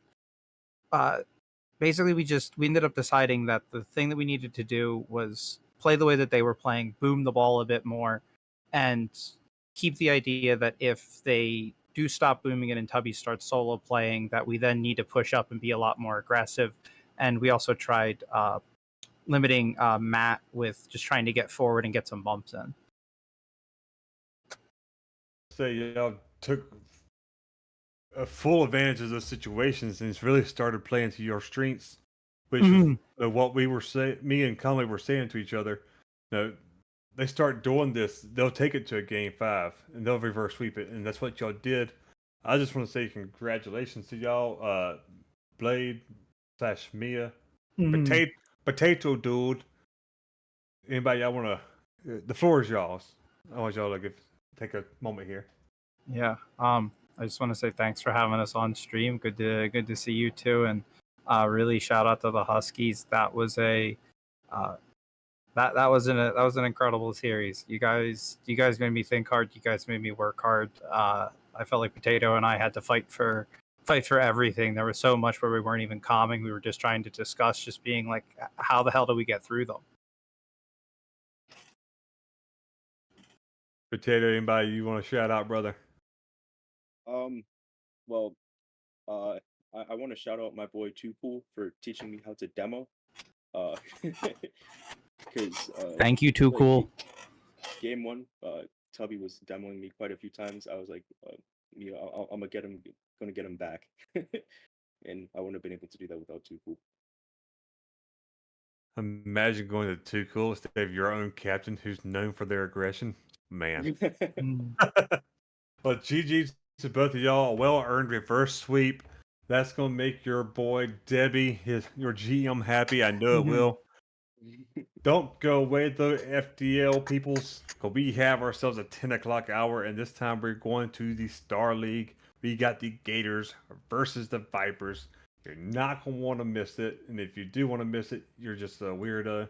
So come on back in 8 minutes, and we'll see you there. Bye.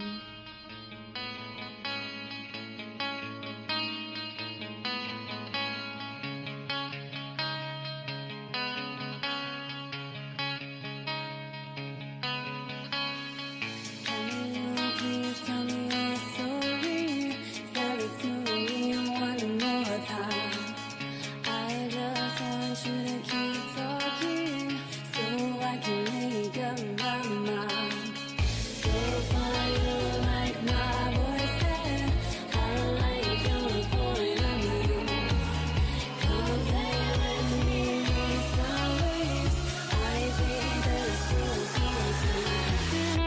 This time you've been searching for something, turn around in circles, holding nothing. I know the damage that love can do. I am here for you.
to be free.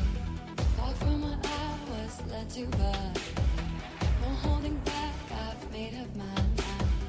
Seeing what's next, I'm not sure what I'll find. Holding the key firmly in my hands.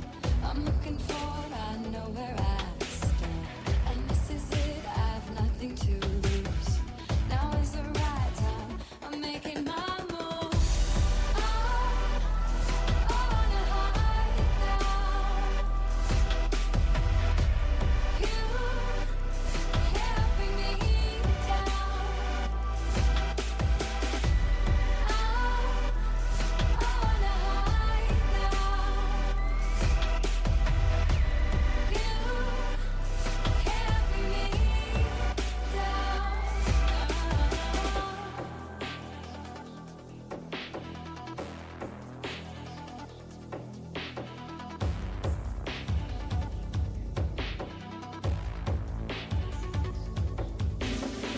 Holding the key firmly in my hands. I'm looking forward, I know where I stand.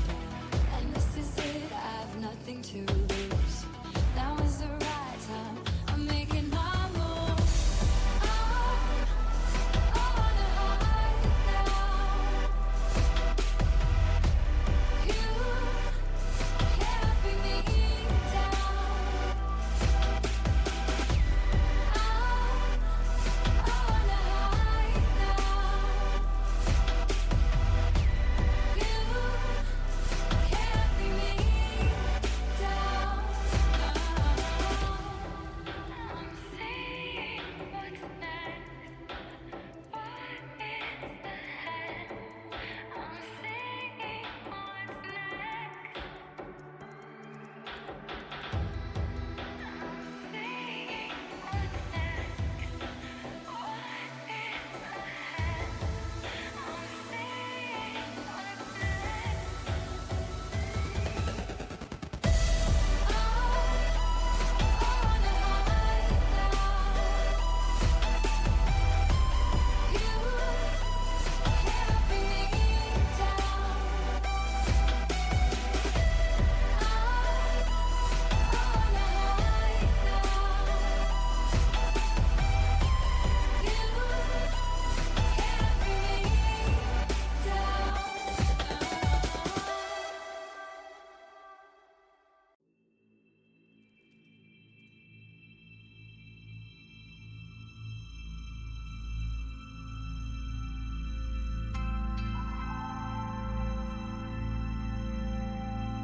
Welcome back, FDL. We have ourselves the 10 o'clock hour with the Star League Gators and Vipers both sitting at 6-3. I am no longer joined by Conway, and instead I am joined by a man named KG Fan 3. What's going on, brother? Not too much. How about you tonight? Oh, just doing fine. Just doing dandy. Just watched a epic reverse sweep from the Eagles in Origin League against the Huskies. And now I'm wondering just what kind of match we're going to get from these two teams. I agree. If there's any playoff implications, or if there's not, that maybe some teams are playing for pride, maybe some teams are playing for seeding. You never really know what goes on. Either way, we've had a few good series tonight, and I can't wait for this one to kick off. Indeed, and just a quick before we send them in, earlier in the season when these two teams played each other, the Vipers swept in a mostly close series, but it was a mostly close sweep. So it'll be very interesting to see what they do. However, let's get these boys in there. Let's not talk about the past, but let's look towards the future and the present. We have Robot Man. We have Haim Game going on the kickoff. KG, what's your expectations for the first 30 seconds? Well, to be honest, I want to see somebody. I want to see something like Nerves not even be there at all. I want to see just a little bit of crisp play right off the bat, no missing. And let's see what we've got here. Tai stays away from that attempt here. Comes off the wall, is able to bring that inside the Viper zone. Maybe a little bit of a pass here. Robot Man decides not to go for this one. That ball is a little too high. Robot Man does turn on this instead. Gets the ball to the corner, tries to make a pass out. That's going to be an awkward angle. Couldn't quite get that, but an attempt was made. And right off the bat, right now, there's a little dangerous. Good block by Robot Man. And Tai comes away to get this clear out. So 30 seconds in, and a little bit of action. No goals there, Galloway. Indeed, both teams doing good so far to remain unscathed. That said, Robot Man with a great challenge is going to set Tai up. And it didn't go in when we thought it would, but KG, it still went in. Tai not, or I should say, being aware of the situation, not saving it, but allowing it to go, or not allowing it to go in, but putting it in himself. It's a interesting but great play nonetheless, especially from Robot Man to set it up to him. I don't know if he got the credit for it. He did. Rocket League gave him the credit, and he deserved it. And Haim Game making a fantastic save. Both these teams are really just sending it, and it's going to be awkward, but What a bump! What a bump, KG. I don't know how it's not doing something else, but it's a good game so far. It's looking a little bit like Origin League right here in the corner. It's all the teams, none of them can get a good crisp hit, and now they're sort of breaking apart, getting a little space here. Ray has a chance. Haim Game actually takes over and is able to get it over Robot Man and tie it up with 3:29 to go in this game. Indeed, a good tie up right there. Haim Game just taking advantage of Robot's awkward positioning and low boost, just making him have to go for it wherever he go for it when he didn't have the best positioning to do so. It was really great placement by Haim Game. Now Robot Man, however, going to try to do a little bit of fakery here off the kickoff. Gets the demo, but gets demoed for it. However, I think Haim got the boost for it. Never mind. So I like the vision of Robot Man, but the Vipers didn't care for it. No, and this Haim Game actually sends this to the side instead of upfield. Ray trying to make a play on it, couldn't get a good touch. Tai has a chance to move it upfield. Haim Game does have enough speed to get in front. Tai tries to send this in with Haim Game coming back. Not a lot of boost up here. Can't quite get it around Robot Man. And who gets the boost stolen from him in the corner, is able to pass this to Tai. Tai has a chance on goal, and Haim Game had enough and was able to get the good save, keeping that score tied at 1 as we're coming up close to halfway through this game. Neither team really getting a hold of each other, and obviously it's pretty much either person's game halfway through. Indeed. Oh, an awkward double commit in that corner though, but the Vipers able to clear it out, not get confused about what's happening. Gators able to get back, although Robot Man making a fantastic save, KG, with no boost to his name, having to make a speedy flip just to get it. However, Haim Game's going to get the boost, going to try dribbling it, gets demoed for it. Now it's just about Gators taking the time to clear it out, although they're both incredibly low on boost, KG, and that boost continues to get stolen from them, and them unable to just rotate to grab even more than just like 1 or 2 12 boosters. It's really not playing to their favor, especially with the Vipers continuously pounding away on offense. Ray getting himself a beautiful shot from a pass from Haim Game. Yes, and that was a great pass. Definitely had 2 people on him. Was able to bait them both and get in somewhere they couldn't get to the ball. And a good good team play, and like you said, they were able to boost starve them like crazy. They pretty much didn't have anything over 24 boost. What a shot by Ray off the kickoff and off the hit from the sidewall, and that extends this lead a minute or two to go. And he does another strong play in this fight. Who are really trying to extend out this lead.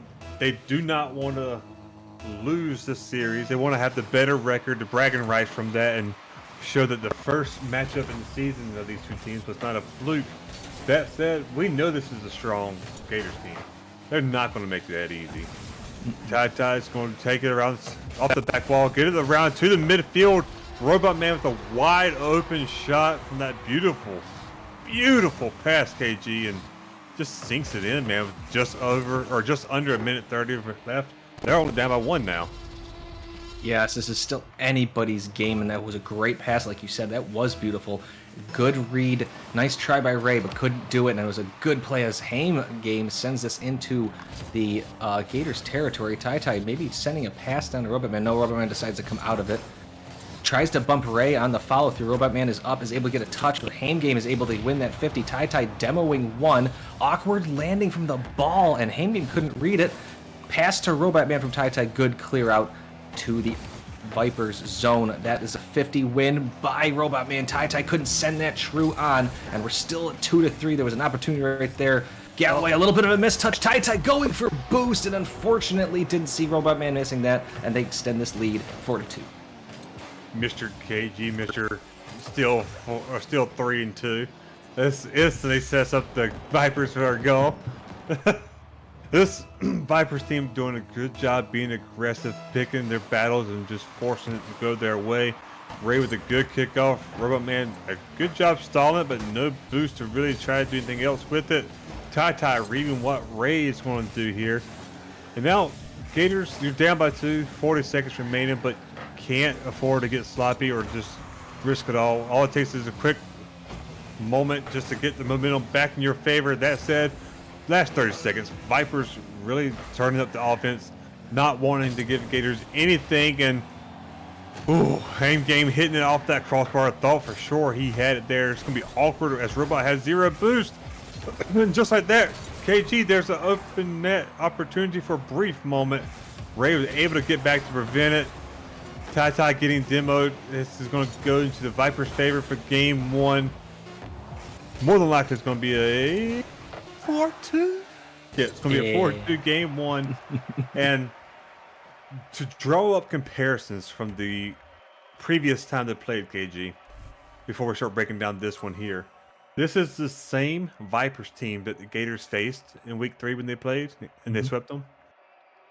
The only difference is the Gators had their reserve in. So now this is a different lineup from the Gators that they're bringing up against the Vipers, hoping that give them a different outcome. That said, Vipers taking game 1 in a 4-2. Not a bad game from the Gators per se. There was a mistouch at the end by Robotman, and then Ty went to go get the boost. You never really know what's going to happen, but if honestly, it's hard to tell sometimes. It was an obvious thing that Robotman wasn't trying to hit it to the middle and center it. We all know that, but it happens sometimes, and if Ty unfortunately wasn't able to get back in time, and that was a big goal. So like mistakes like that can happen. You just got to shrug those off, play the next game, because I think you're right. I don't think that the Gators were out of it, but the Vipers did have a lot of pressure the entire time. Indeed, the Vipers did a great job, and we know this is a well-rounded, great chemistry team. They did a great job just making their rotations that they needed, making their plays offensively and defensively, just covering each other's rear ends well. Forcing mistakes from the Gators here and there at times, and the Gators not looking bad. They got to step it up in this game too if they want to avoid a match point situation. I believe they can do it. We've seen what they can do. It's just a matter of it happening. Now 15 seconds in, Robotman beating it past 1. No boost to his name, but gets a bump on Haim game. Does not get the boost out of the corner, which he needed. Which leaves Ty in an awkward position with no boost.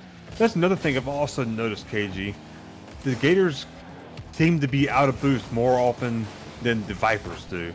And while you don't always have to be boost hogging, it does help to have a nice shiny boost here and there. Yes, it does, especially when you don't have. It's like you said, it's been a while since they got hundreds. They were at a point where they were pretty much quarter way or less with boost for a long time, especially that last game. So they kind of they have to shore it up if they want to continue this, because they're doing a good job, the Vipers, of starving them. But now I'm seeing a little bit of teamwork play coming from them, and the Vipers are letting them have it. And I think if they let them have it, then I think Tai and Robatman should take advantage of it when they can, but sometimes teamwork in twos is a double-edged sword. Usually leave that goal wide open. It can. That's where it comes into being precise with it, not rushing things, but knowing what you want to do with it and where you're going to put it. Because, like you said, team plays, wonderful, lovely. If they work in twos, they're fantastic. If you make a mistake going for it, you're opening yourself up for a huge counterattack. Just like right here, if Hame Game can throw it on target, he's unable to do so. Tai getting a good interference, making where he can't rotate in. Tai still low on boost though. Robot Man pushing up, now out of boost himself.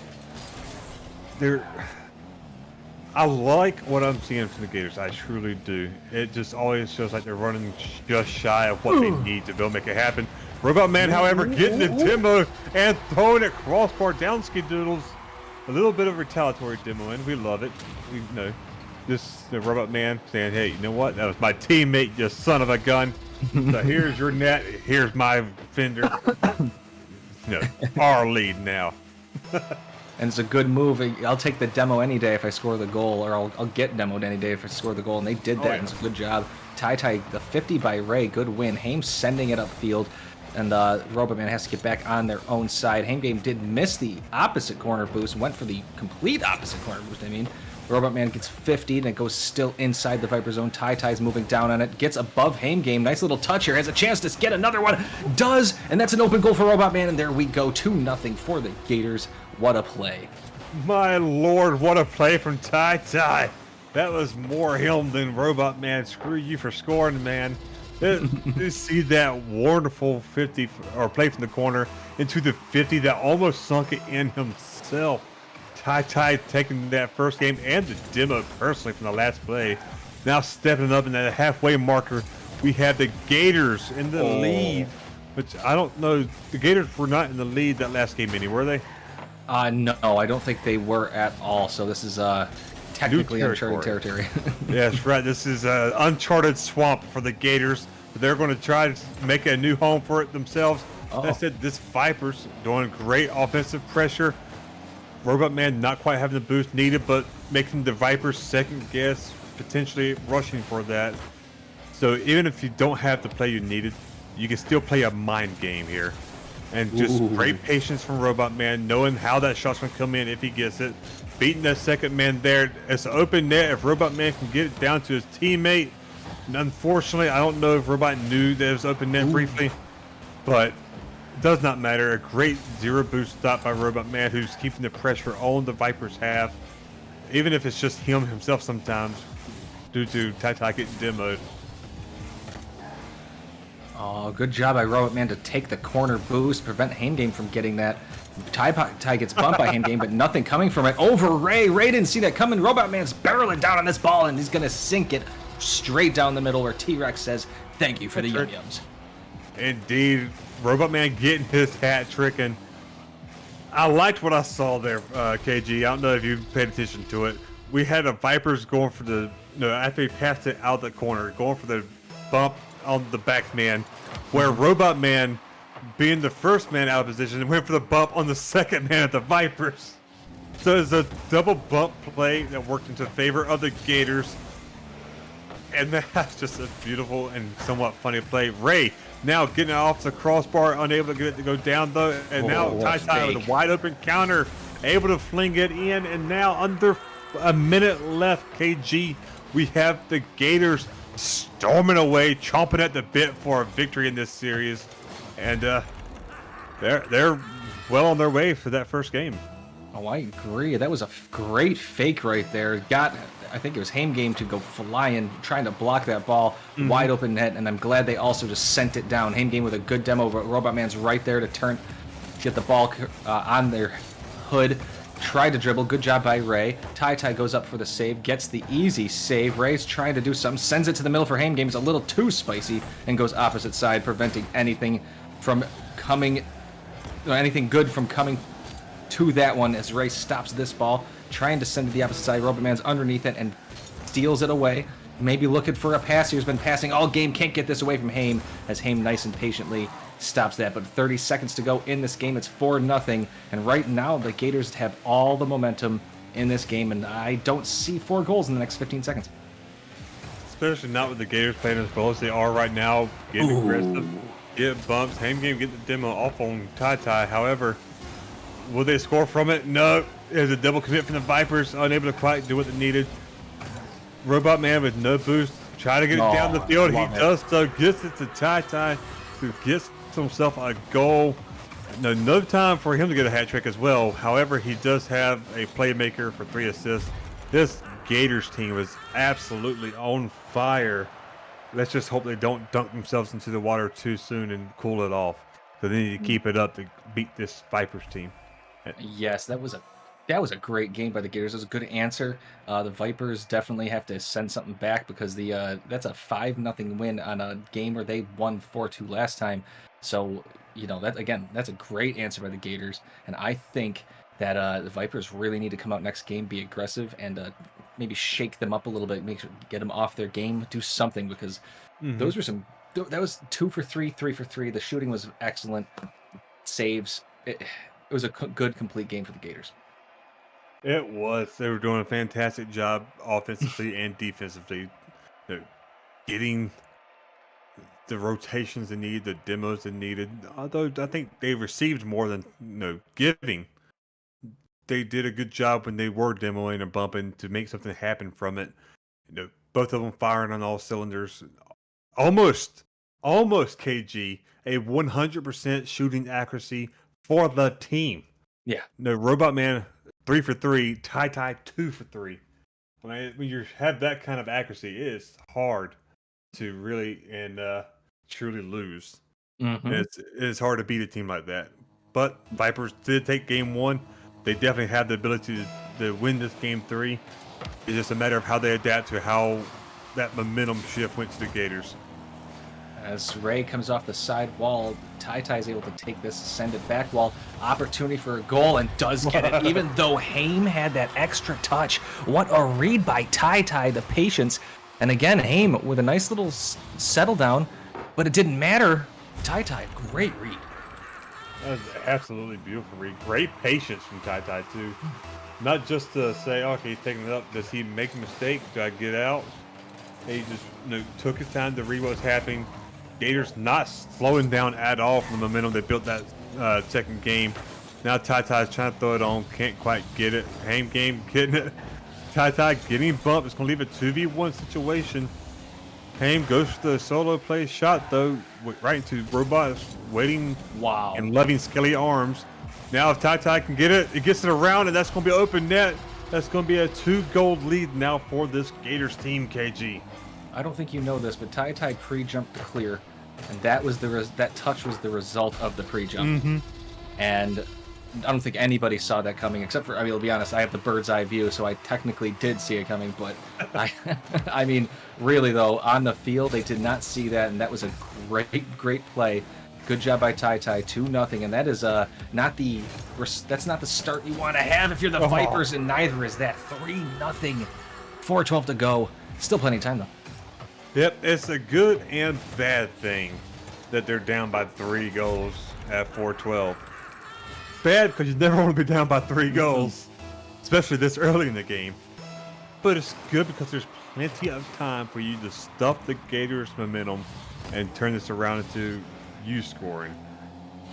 If there were a minute left, down by 3, that's a little bit more dicey territory. That said, we know our Vipers can do this. A demo right there is going to stop the offensive pressure, especially Ty opting to be more reserved and play it back. Ray getting it around good on Ty. Can't get the demo off on Robot, which he's going for. And we're still seeing a fantastic team plays from this Gators, and just beautiful pass for Robot, man. Beautiful shot, Ty. They're just off to the races, man.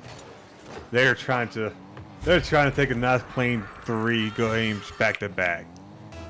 The teamwork right now from the Gators, they started off the game 1 with good teamwork, just wasn't really getting to where they needed it to. Now it's actually coming to fruition. Robot Man, great passes. Ty's banging him home. That's a shot a little too wide, but again, keeping the Vipers back and honest, and they have a counterattack here. Possibility. Ray a little too high. Can Hames send it back down? No. And that was an opportunity yet again, but unfortunately doesn't get credit for it, and neither did you get a goal. Robot Man trying to send this in and cannot do it. Ray with a miss right there. Robot Man's taking it away from the car, and right now the Gators just the pressure is on and they just can't stop. Ty 5 shots, and the Vipers only have 1 the entire game. True. However, I do want to point out that at least they've already ruined the shooting accuracies of the Gators so far, because now they got 2. That's a great demo by Haim. My terrible jokes aside, that gave an opportunity for the Vipers. They just were not able to capitalize on. Get Haim game trying to get out in the center. It does so. Ray gets 50'd, and Wow. man, the Gators are just, everything is coming up sunny for the Gators right now. Robot Man getting the better 50 position on that ball, able to just nice, easy, chill grounder, put it right in, and halfway through, KG, if the Vipers cannot make a comeback, I don't know if a timeout is going to solve their problems, but I think it's definitely worth taking one to try to regain. And that was a wonderful ground pinch team play that they tried to go for. Gators unable to quite pull it off. No, but now they're getting, what's the word? They're getting confident.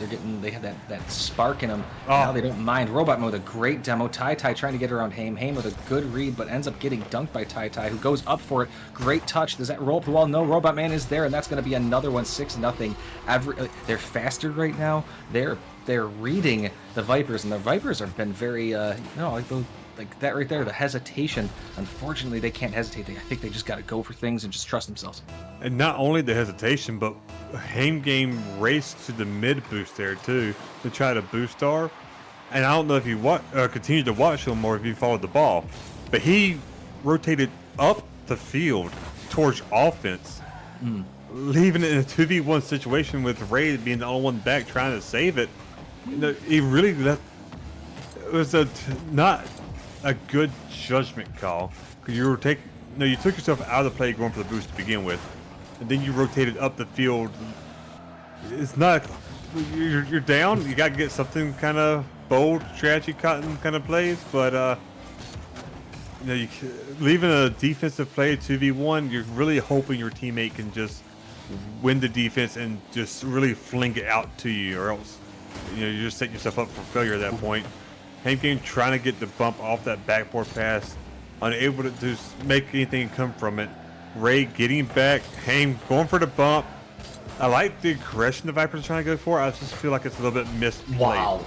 Because you're setting yourself up for situations like this. The Gators are just picking apart. Be aggressive, yes, but be aggressive on the way that will affect the play instead of just having aggression's sake. But now Gators just up by 7 minute left. There's no coming back from this. No, you'd have to have a crazy. They'd have to have some absolute meltdown on the Gators side to get back in this game, and I'm talking an absolute meltdown. Right now, though, I think they kind of got in the bag. It's just kind of, now you're playing. If you're good, nice job by the Vipers right there, but couldn't get that in. His Robot Man was in great position. But if you're the Vipers right now you're trying to play for the next game. You really are. You gotta try to figure something out, get some momentum, and give yourself a little confidence boost, knowing that you can do it. You're getting beat 7-0, and that is never a good feeling to get goose egg. But again, you won game 1. You know you can do it. So there's still plenty of Rocket League to be had, and I wouldn't worry too much about it. This means you have an extra game to play. Indeed, I wouldn't be too worried, but you won game 1, like you said. However, games 2 and definitely game 3 here has been completely dominant for the Gators. They have completely owned both of these 2 games. You can't be too distraught, or like you said, you can't get too out of whack from it. But you absolutely have to change something up. the Gators have really gotten aggressive and just it's not so much that they're just being all that amazing, which they are, but it's also getting into the minds of the Vipers, and we can kind of see that in the plays they're making. They're not being as confident themselves. They're not being as poised. They're kind of rushing things here and there. They're second guessing themselves and causing them to hesitate and be behind the ball. There's just too many times that the Vipers are not letting themselves be calm and confident, and it's just the Gators are punishing them for it heavily. I agree with everything you said right there. One moment, please. Your moment has expired. You can buy additional moments at the Fallout 76 store. Nah, Sorry about that. you're fine. Jokes aside, the Vipers did not call for a timeout. They are feeling confident in their abilities to come back. I'm looking forward to seeing what they do. We know they can come back. Well, I'm not going to say we know they can come back. We know they can win. It's just a matter of stopping the Gators from now winning. And don't go. This is going to sound a little bit crazy. Tell me if I'm off key here. But don't go for the win. Go for stopping the Gators. If you can stop the Gators, a win can come naturally. Just stop the Gators. That's what you should be focused on. Am I crazy for that one? No, I think I think I understand what you're saying when you're saying that it's definitely a little bit. Yes, I do understand. You're not looking to play. You're looking to actually like play against the Gators itself and not play Rocket League, if that makes any sense. The Gators right now they're hitting the ball correctly. Everything's going right. What you got to do is somehow get Big Mo off of them. Right now, you just kind of, I don't know, maybe play their game, get in their faces, and just keep them honest, keep them true. Send that ball constantly towards that net and make them save it, make them get in front of it. I don't know. This has been a good series for the Gators. So it's going to be a tall order for the Vipers to like really get back into it. And there you never mind. I think Robot Man just didn't see that coming, didn't jump for it, and that was a great flick. And that's exactly what the Vipers needed about a minute into this game. Indeed, and it's not just that. In that point, you're playing shadow defense. It's always a very hairy game to play because you're backwards. You're going to be very awkward, no matter when you decide to jump for. And not only that, but that kind of flick shot he went for, the air demo is certainly a viable option that could happen. But he had all the momentum. He was underneath the ball. He could easily go into the air for you. You have to kind of play that one low and hope it doesn't go in, which it did. And now we're seeing, hopefully, if they can get that hand game unable to quite get it on target and it rolled up, it's not favorable for them for the second man for Ray. However, Vipers are playing much better so far in the minute half here. There's a few double commits here and there, just leaving them vulnerable, like right there, KG.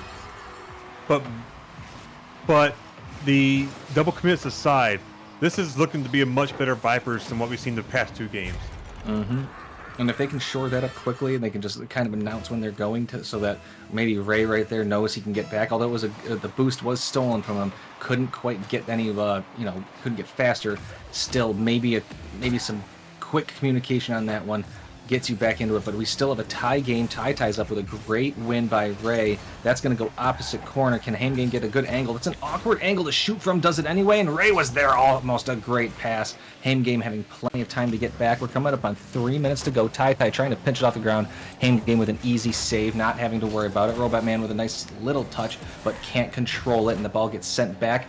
Ty with an awkward touch. Robot Man having to get the boost. Hame Game not able to read it, and an opportunity wasted for the Vipers as Ty not able to flick this over, but the ball is now back in the Vipers' side as we're coming very close to halfway through. This has been a much better game for the Vipers, Galloway, and it really is anybody's game right this minute.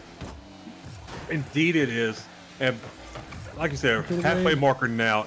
It's only a 1-1 game. This is opportunity to get a second one. Ray able to get it up over Robot Man.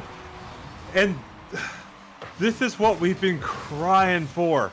This is what we've been wanting to see. Vipers getting back confident again after that game one. Oh, a beautiful shot there. That's a kind of goal it's going to not be easy to build the momentum off of, but that's the kind of goal that you can build momentum off of. The reason why I say it's not going to be easy is because this Gator team has been dominant. However, we're seeing the Vipers do what they love to do. They're being confident with their shots. They're having the creativity to go for, or not the creativity to go for shots, but they're not just going for easily read plays anymore. They're going for the aggression. This is the Vipers through and through. And KG, it's up to the Gators at this point to respond. Still plenty of time left. They can easily do it. But it's up to the Gators to respond to this Vipers team. And it's not been over yet. No, and this is an opportunity right here to extend this lead. Can Ray get it to Haim? And Ray does. The Gators this time put all their eggs sort of in one basket to get this one, and they couldn't get the goal. And a good counter and a good job by Ray pushing it forward and getting a great pass. Thank you for the raid from Sporty FC, if I'm not mistaken. But right now we are up 3-1 for the Vipers, and the Gators are up 2-1 in the series. So the Vipers really need this to stay alive and extend it. And we could have another game, because even though I say that there's still plenty of time for the Gators to win this, you know, they're not playing as well, although that's a big miss and a possible open goal. Indeed, I really liked what we saw from the Vipers. It just didn't connect there. Haim almost had that. Just tried. I liked the vision he had. It just didn't quite connect. Yeah, if Vipers can keep up this confidence, this ego of being able to just go for it and challenge when you want to, they can very easily take us into a Game 5 and just prevent the Gators from just closing them out here in Game 4. That said, this Gators team just thought they will take advantage of mistakes. Oh, as I say, that right there was very awkward. Oh my God, that's so close. Robot Man is going to start getting aggressive. Ty is going to take it off the play. However, Ray's just reading it, being patient. Now the Gators are starting to make more mistakes here and there too. It just goes to show that they're feeling the situation. Good The demo. Gators do not want to go into Game 5 because that would have mean that the shift have completely gone in the favor of the Vipers. And KG, a lot of fun, good actions happening right here. Break it down, man. We got 30 seconds left. Gators down by 1. Oh, that 50 goes to the center. Ty ties up. Ray is there, but unfortunately, Ray's not able to get up in time. And there's the tie that you weren't looking for. If you're a Vipers fan, that was a good 50 and a great read by Ty and Ray. Unfortunately, I don't think that was a fast hit right there, and I don't think Ray expected it. I think that's why, with under 30 seconds to go, we're tied. And man, the Gators are still playing well, but the Vipers, they still are in this. They can't lose that confidence. There's still plenty of time, Galloway. Indeed, 20 seconds remaining. There's plenty of time for a goal. Gators trying to prove it, get some good pressure up, unable to beat the Vipers defense. Now, the low boost shot's going to come. Robot Man, however, getting the save. Ray is going to try to get the second touch. Robot Man's not having any of it. Ray trying to get the bump in the air. And I think they're just content to let this ball touch the ground. We have ourselves an OT situation where the Vipers... Oh, okay, oh, thank God. The Vipers have had a fantastic comeback in this Game 4 to shut down the momentum that the Gators had for 2 games straight. That said, Ty up in the air. That would have been a very dangerous shot if he could have connected it. Unable to do so, however. Haim game gets the pass. Robot Man. Ty having to rush back to get to it. Cannot get to it in time. And KG, like that, we have ourselves a Game 5 situation. Vipers completely shutting down the momentum of the Gators. Like I said, not playing to beat them, but to stop them. And if you could do that, a victory can come naturally, and it did to them. It was a very tight OT victory, but it's a victory nonetheless, putting the momentum back in their favor. The pendulum has swung. It's up to the Gators now to just stop it from completely hitting the Vipers' corner. Oh yeah, that last play by Haim, what a didn't no gimmicks, nothing, just went straight for the goal and made sure that it was powerful enough to get there. And Ty was not able to get back, just unfortunately too far up, committed, couldn't get back in time, and that ended it. What a great series! This is Game 5. And again, I'd said this before, even though the Gators had control the last 2 games, it's still anybody's series. So the Vipers, they're back in this. Game 5's coming up, Callaway. Indeed, and it's just a fun little thing. The Gators were down in one stat of everything except for assists, where they had one more. That was how close this game was, how evenly matched it was. Everybody was doing the exact same things. It's just a little bit different. It's what allowed the Vipers to come back in that series. And now with the Game 5 winner takes all situation, the bragging rights, Gators trying to redeem after the sweeping the previous or earlier in the season, and Vipers just trying to now regain and just say, hey, we beat y'all twice and we got the better record. We have all the rights here. Oh, nice block by Ray. Good save. Ty's back up. That's back. Oh, looking for the double and does. What a beautiful play by Ty 15 seconds in. And I like what I see right there. I absolutely do. It just goes to show the Gators are undaunted. Ty is going up there for a beautiful shot after an awkward save by the Vipers. And not really much that Vipers could have done better there. It truly wasn't. It was just awkward through and through. And Gators doing a great job taking advantage of it. Now it's going to be another awkward one here. Ty unable to slip it around them. Gators now rushing back in a 2v1 situation. A good save by Robot Man. Ray, however, waiting in the wings, gets it mid, but Haim Game deciding, hey, Ty's there. Do not rush it. Just play reserved. This is, yes, you want the momentum, but this is winner take all. You do not have to rush things. That's the important thing here. This Game 5, KG, this series has been so intense. You cannot let the momentum or the energy of this game force you to make errors or rush things. You have to play patiently and smart and just pick and choose when you go for it. Like Haim Game right there, following down from the shot in the first place. Reading Robot Man's awkward touch, putting it in there to tie it up. Just over a minute has elapsed in this game. And KG, this is shaping up to be a fantastic Game 5. Yes, it is. Robot Man with an awkward touch, and it goes centered instead of where it wants it. Robot Man trying to send this down. Nice little bounce shot. And unfortunately, Haim doesn't read the bounce the first time. Was a little awkward, caught maybe in neutral, and unfortunately not able to get the save. So yeah, that little bounce right there definitely threw Haim off, and that's a good shot by Robot Man. 2-1, still plenty of time on that clock, though. Indeed, and KG, I don't know what it is about bounces that makes shots so much harder to read. But it's just, I guess it's not unpredictable, but just it going not towards the net, which people just naturally, instinctually think it will do. Being ready to make a save on a shot on net. I guess it's just the redirection into the grounds is what throws people off. But man, that's an awkward one to try to go for. Haim Game is, can't really blame him for it. That said, Ty with a great 50, unable to really get any boost to push it. However, gets it from the corner, tries to throw it to his teammate, but picked apart by Ray, forcing the back pass from Robot Man. Ty beats a Haim Game, but Ray stopping the momentum. Now we got forget what I was about to say. Haim Game, good job coming back into the play from the offensive end to catch it, dribble it with your boost that you had.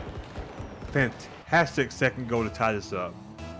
I think Robot Man front flipped and then ended up boost over balling, and that's I would say a mistake. You don't want to make that one. Still plenty of time. A little bit of a flip, not able to get this race, setting this up, making Ty be honest with it. It's not quite on goal, but it was a little dangerous. Robot Man demoing the shooter and is able to get this ball to the side, sending it upfield, but Ray is right there. It's a bit of a block as Robot Man has no boost coming back. Ty is able to pick up the corner just before trying to steal this ball away. Is going to control it a little bit. Can't quite get it around to Ray. A good 50. Robot Man sending it wide as Haim pushing it into the corner. Tai pulling away from this and trying to stop it, and does as Haim goes flying by. Tai trying to get it over Ray, but Ray reading that one very well, sending it right back into the Gators corner where Robot Man stops it. Now is trying to push forward here. We got a 1v1 on Haim. Robot Man loses that ball and unfortunately gives it right to Haim. Tai gets demoed but sends it to the middle. Robot Man trying to go up, can't get the angle, and again not able to get something going as both these teams trying to pick apart, trying to find a hole right now, but the 2-2 tie is kind of keeping them on the defensive right now. It's keeping both teams honest here. When they go for it, they are sending it all out. They're going for the boost steals. They're going for that aggressive challenges. But at the same time, neither team wants to be the one to give up the next go. And with how tight and close these series are, each one is truly mattering here. You gotta. I love the 50, that pinch off the wall there. Do not blame Robot Man. This could be an awkward situation. This can be a good demo. Gets it out to his teammate. No. And that's a little bit aggressive. And like that, a little bit of a misplay. KG, what should have been a Viper's go. I think it was Haim not reading that second push out, which Ray had to do because of Robot Man. Allowed Robot Man to get in there for the counterattack. The good thing, though, KG, for the Vipers, is that it's still over a minute remaining. Still plenty of time for them to score and tie it back up. Neither team wanted to be the one who got scored on next. But with that said, what a great save by Ray. There's still plenty of opportunities for the Vipers, especially if they could have got around Tai. But Tai doing a great job in the save. This is awkward. Robot Man with no boost. Getting the bump off, and that's right there, KG. We got our third goal, tying it up. A beautifully done play, taking the time from Haim, who had to control it. Ray, seeing the situation, know that KG had no boost. Know that Robot Man had no boost. Just a well-executed play and read from the Vipers, and man, brother, I hope this goes into OT at this point. I feel like it's what we deserve. I agree. That's a good touch by Tai. Good bump by Haim. Good follow-up by Robot Man, but a good save by Haim. Good defense and play by the Vipers right there. Tai trying to find an angle. Tries to get it through. Does send it away from Robot Man, who's down on his luck in the boost department right now. Tai can't clear that. Robot Man still not within the boost. Robot Man is able to send this down as Haim game trying to control it. Tai turning on it. Does get the 50 win. This is dangerous. This is going towards goal, but Haim game, I think, maybe thinking that Robot Man was there. Ray for going for a double tap. Can't get it. 0 on the clock, and that ball lands, and we're still 3-3. Anybody's game, Galloway. It's anybody's game indeed. Now we just hope that there's no kickoff goal. Nobody wants that for how intense of a series this has been. Game 5 OT. Haim game gets it around Robot Man. Has to pick up some boost to try to get there before Tai. Unable to do so, that leaves Ray, who has to make a touch here, does so. And KG, very action-packed first 25 seconds of this OT. We got, a little touch there by Tai. Not the one that they necessarily wanted, but the demo there leaves Robot Man, who just got some boost, a little bit awkward, but it's still a favorable position. Now the excitement from kickoff is over. The initial offensive pressure from both of them is over. It's got to slow it down and make a play happen here and there for both these teams. Haim trying to make a demo play. Going to turn in for it. Very risky move, but gets the touch needed. Vipers escaping that risky play and looking a little bit better for it, I feel like. They got the momentum. I thought for sure about to see a pinch play, KG. I did too. I was waiting for it. I wanted to say pinch, but it didn't come true. Robot with a great demo needing to. Sending us across the corner from Ray. Beats Ray. Lands not quite awkwardly. Ray coming for a demo. Can't quite get there in time. Robot Man getting the demo and the corner. Can't get the demo on Ray. Ray with a good clear out and is able to get it to the opposite side, technically getting a shot on goal. So great defense and offense by Ray. Robot Man gets it over Haim. That's going to be a little bit wide. Rolls up the wall. Ray gets bumped a little bit. Can Tai come in and end it? And does. And there we go. The Gators, after losing the first game and the fourth game, take the fifth in overtime. What a series. That was one heck of a series, KG. And I believe that was just Ray making the miscalculation coming across the back, or the goal in the air instead of going on that backboard. just allowed the Gators to really take advantage of it. And whew, man, this Gators team really fought hard for this. They have made the revenge arc from the previous loss that they had against this Vipers team. Man, oh man, I hope they come in for an interview because I really want to talk to these guys, KG. I know you do too. I just want to hear what they have to say. To be honest, Yeah. I think we've got at least one, the man, the myth, the legend. Hello, gentlemen. Well, hello there, robot. How you doing? Oh man, that was a Series. That was definitely a series, and you know what? I'll even say one of the greatest we've seen in a while. Like Vipers doing a great job games 1, and then y'all just absolutely dominating 2 and 3, and then for them to make the stop on you and come back in game 4 in OT, then of course game 5 OT. Man, I know KG and I were clenched tight enough to bend a penny. But how clenched were y'all? game 5 definitely was. Yeah, it was a butt clencher for sure. What would you say the game that gave you the most trouble was? Do you think it was game 4 or game 5? I'd say it was 4. We knew coming into 4 that they were going to change their pace and change their tactics, and Haim did. And we were ready, right? We knew it, so we were expecting it, and we just had to make sure we played our game.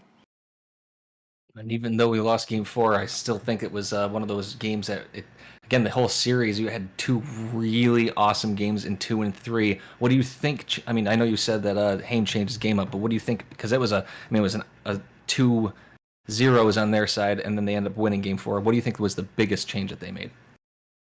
It was the pacing, and it was the way they played against Tai Tai, because we noticed instantly that they're definitely playing differently, which is, Tai Tai plays a specific way, and when they started changing up to play specifically against him, whether they realized it or not, that was when we saw the change. Yeah, because they definitely wanted to take him out of the factor more and more. 'Cause we saw a lot of demos throughout the series. And a lot of them were directed at Tai Tai. Mhm. So of course you had to adapt to that, to which really threw y'all off in games 3. It was, not I won't say throw you off, but it really stopped the momentum that you Mhm. had in game 4, not 3. Sorry, and the before I go to my next point, of course, y'all got swept by the Vipers earlier in the season. I just want to, how good is it that fellas say, "Hey, we now have the better record and we got the revenge on you." Definitely feels good. Vindication.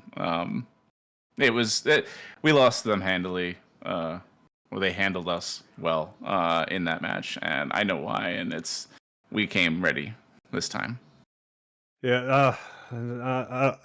Of course, y'all had a reserve for the first series that y'all played early in the season, but it was still somewhat close. No, y'all got swept, but still somewhat close. So I know it really feels good to get this win here. Games Game 1, like after you saw how the Vipers came out, uh, what were y'all, or coming into it, what were y'all not expecting per se, but what was the game plan versus after game 1? Did you change that up, or just Yeah, what was I the mean, comps?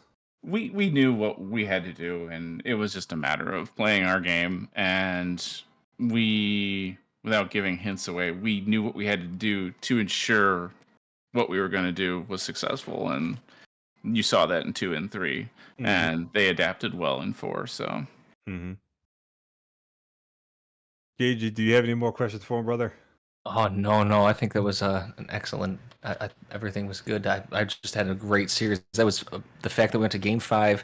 The fact that both teams looked like they wanted it just makes me really happy. And I just want to thank you guys for being playing on stream and being here. we were glad to give you a show. Sure it was. I was just kicking myself for not bringing any popcorn, maybe some champagne for that or something. I really wanted to watch that one in style. Robot Man, I'll give you the floor before we head out, brother. To say, well, not say whatever you want, but just shout out whoever you want. Or the floor is yours, brother. Take it. Oh, well, I appreciate you guys casting and Lasagna Man for streaming. How about that? You know Appreciate what? you. You know what? We appreciate you, man. Now get on out of here, you maverick. Good game. And FDL, that's it for tonight. We appreciate y'all joining us for the 3 hours and Sporty FC for the raid. Thank you for jumping in. You jumped in at a fantastic time to watch a great series unfold. Tomorrow night we do have some more games scheduled, but you know what? I ain't gonna break it down for y'all. If you want to see what's happening tomorrow, just come on by. We'll be welcoming y'all with opening arms. From production, Lasagna Man streaming, me, KG casting, we appreciate y'all being here. Have a great night.